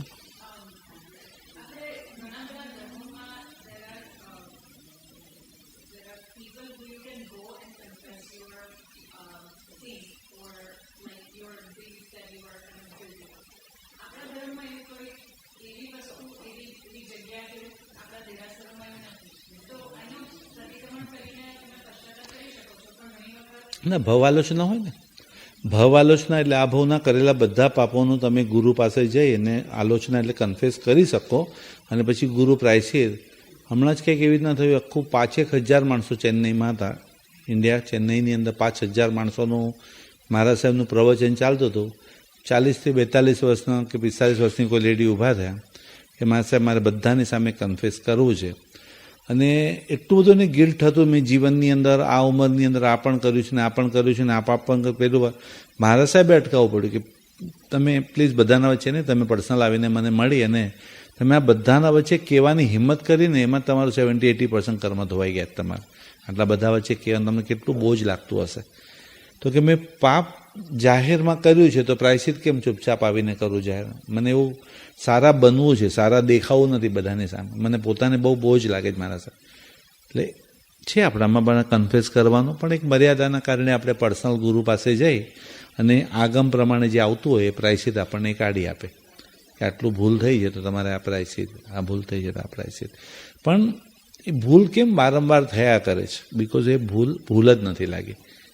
એટલે ભૂલ કરે અગ્ન, ભૂલ સુધારે પ્રાજ્ઞ, અને ભૂલ જ ન કરે તો સર્વજ્ઞ. એટલે ભૂલ જ નહીં થાય એવા તો મહાન છીએ જ નહીં આપણે, પણ એ ભૂલ બીજી વાર ન થાય કોશિશ કરવાની. એની ઇન્ટેન્સિટી ઓછી થાય, એ પાપ ઓછું થાય તો એ પ્રગતિ માનવાની. કે સમજો આ અઠવાડિયામાં 5 વારને બદલે 3 જ વાર મને ગુસ્સો આવ્યો તો એ ખુશ થવાનું. કેમ? ઓછું તો થયું ને. એમાં ધીમે ધીમે ઓછું થશે, એકસાથે નહીં થાય. અને ટોટલ જો નીકળી જાય તો મારું દેરાસર બાંધવું પડશે. તો એવું તો ઓલરેડી ફિક્સ છે 24, એટલે એવું તો થવાનું જ નથી કે ટોટલ નીકળી જશે. ઓછું ઓછું ઓછું થશે ને, એમ જ થશે. પાપ લાગવું એ બહુ જરૂરી છે ને. પહેલાં લોકોને જેટલું દુઃખનો ડર છે ને એટલો પાપનો ડર નથી. દુઃખનો ડર છે, તમે આ પાપ કરશો તો આ દુઃખ આવશો તો પછી નહીં કર. પણ પાપ જ ને એકદમ, એટલે દુઃખથી ડરે જૈન ન કહેવાય, પાપથી ડરે જૈન કહેવાય. ને પાપનો ડર હોવો જોઈએ. અને કાં તો પછી નોકાર મંત્રીને લાઈન બદલી નાખો, સર્વ દુઃખ પણાસણો સર્વ પાવની, પાપ પ્રેમથી કરો, દુઃખ આવશે જ નહીં. તો કે એવું તો થવાનું જ નથી. પાપ કર્યું તો દુઃખ તો આવવાનું જ નહીં તમારે. બરોબર. મિથ્યાત્વ એ જ અજ્ઞાનતા ને, અજ્ઞાનતા એ જ મિથ્યાત્વ. એટલે બસ એ ભ્રમ ને ઇલ્યુઝન. આમ જાણે આમ ગાડી એટલી સ્પીડમાં જતી હોય ત્યારે એમ લાગે આપણી ગાડી ઊભી છે ને ઝાડ ચાલી રહ્યા છે, બિલ્ડિંગ ચાલી રહ્યું છે. આમ ગાડી સ્પીડમાં જાય, બિલ્ડિંગ ત્યાં જ ઊભું, આપણને એવું લાગી રહ્યું છે. એમ બધું ભ્રમ છે આપણને. આ બધું મિથ્યાત્વ એટલે ભ્રમની અંદર જેટલું જીવે જ ને આપણે બધા, એટલા માટે. પણ વિચારવા જેવું સારું સૂત્ર છે, ડિટેલમાં ભણવા જેવું સૂત્ર છે જી. ને કેના કેટલા પ્રકાર, ક્રોધના, માનના, માયાના, લોભના કેટલા પ્રકાર. બસ એ ભાર એના ઉપર જ આપવાનો. મેઇન વસ્તુ તો આ જ છે, કસાય જ છે ને. ક્રોધ ક્યાં હોય શરીરમાં? ના મગજ ને, હા ત્યાં જ હોય ને. લોટ રાખો રોટલી થઈ જાય. એટલે ઘણા મૂકો લોટ હમણાં રોટલી થઈ જશે એટલે તો પહેલાં. છઠ્ઠે ક્રોધ. 7મે માન ક્યાં હોય? ખભામાં. ખભામાં એકદમ ખભામાં આઈ એમ સમથિંગ. ખભામાં અભિમાન, વીરા મોરા ગજ થકી ઉતરો ભાઈ અભિમાન. માયા હંમેશા હૃદયમાં ને એમ ગોઠવીને કેટલું યાદ રાખવું પડે. માયા એટલે જુઠ્ઠું બોલવાની યાદ શક્તિ કેટલી સારી હોય એની, કે આને શું કીધું તું, આને શું કીધું તું. સાચું બોલવાનું એક જ યાદ રાખવાનું, જુઠ્ઠું બોલવાનું કેટલું બધું યાદ રાખવાનું. હા, માયા. અને 9મે લોભ એટલે પેટમાં. 9મે લોભ જે હોય પેટમાં ને ગડગડ થવા માંડે. હા, પણ લોભ મુખ્ય પેટમાં ને. જ્યારે કોઈ પાર્ટીમાં પૈસા ફસાય અથવા કોઈ આખી બેંક ઉઠે અથવા માર્કેટ ડાઉન જાય તો એવું પેટમાં ગડગડ થવા માંડે ને એકદમ આખા બધે. બાકી બધા શરીર પર અસર થાય જ ને લોભ ને. કસાય પર જ મહેનત કરવાની છે, બરાબર જ ને? તમે બોલો મુખ્ય કસાય છે. સર્વ મંગલ માંગલ્યમ સર્વ કલ્યાણ કારણમ પ્રધાનમ સર્વધર્માણમ જૈનમ ચેતિ શાસનમ.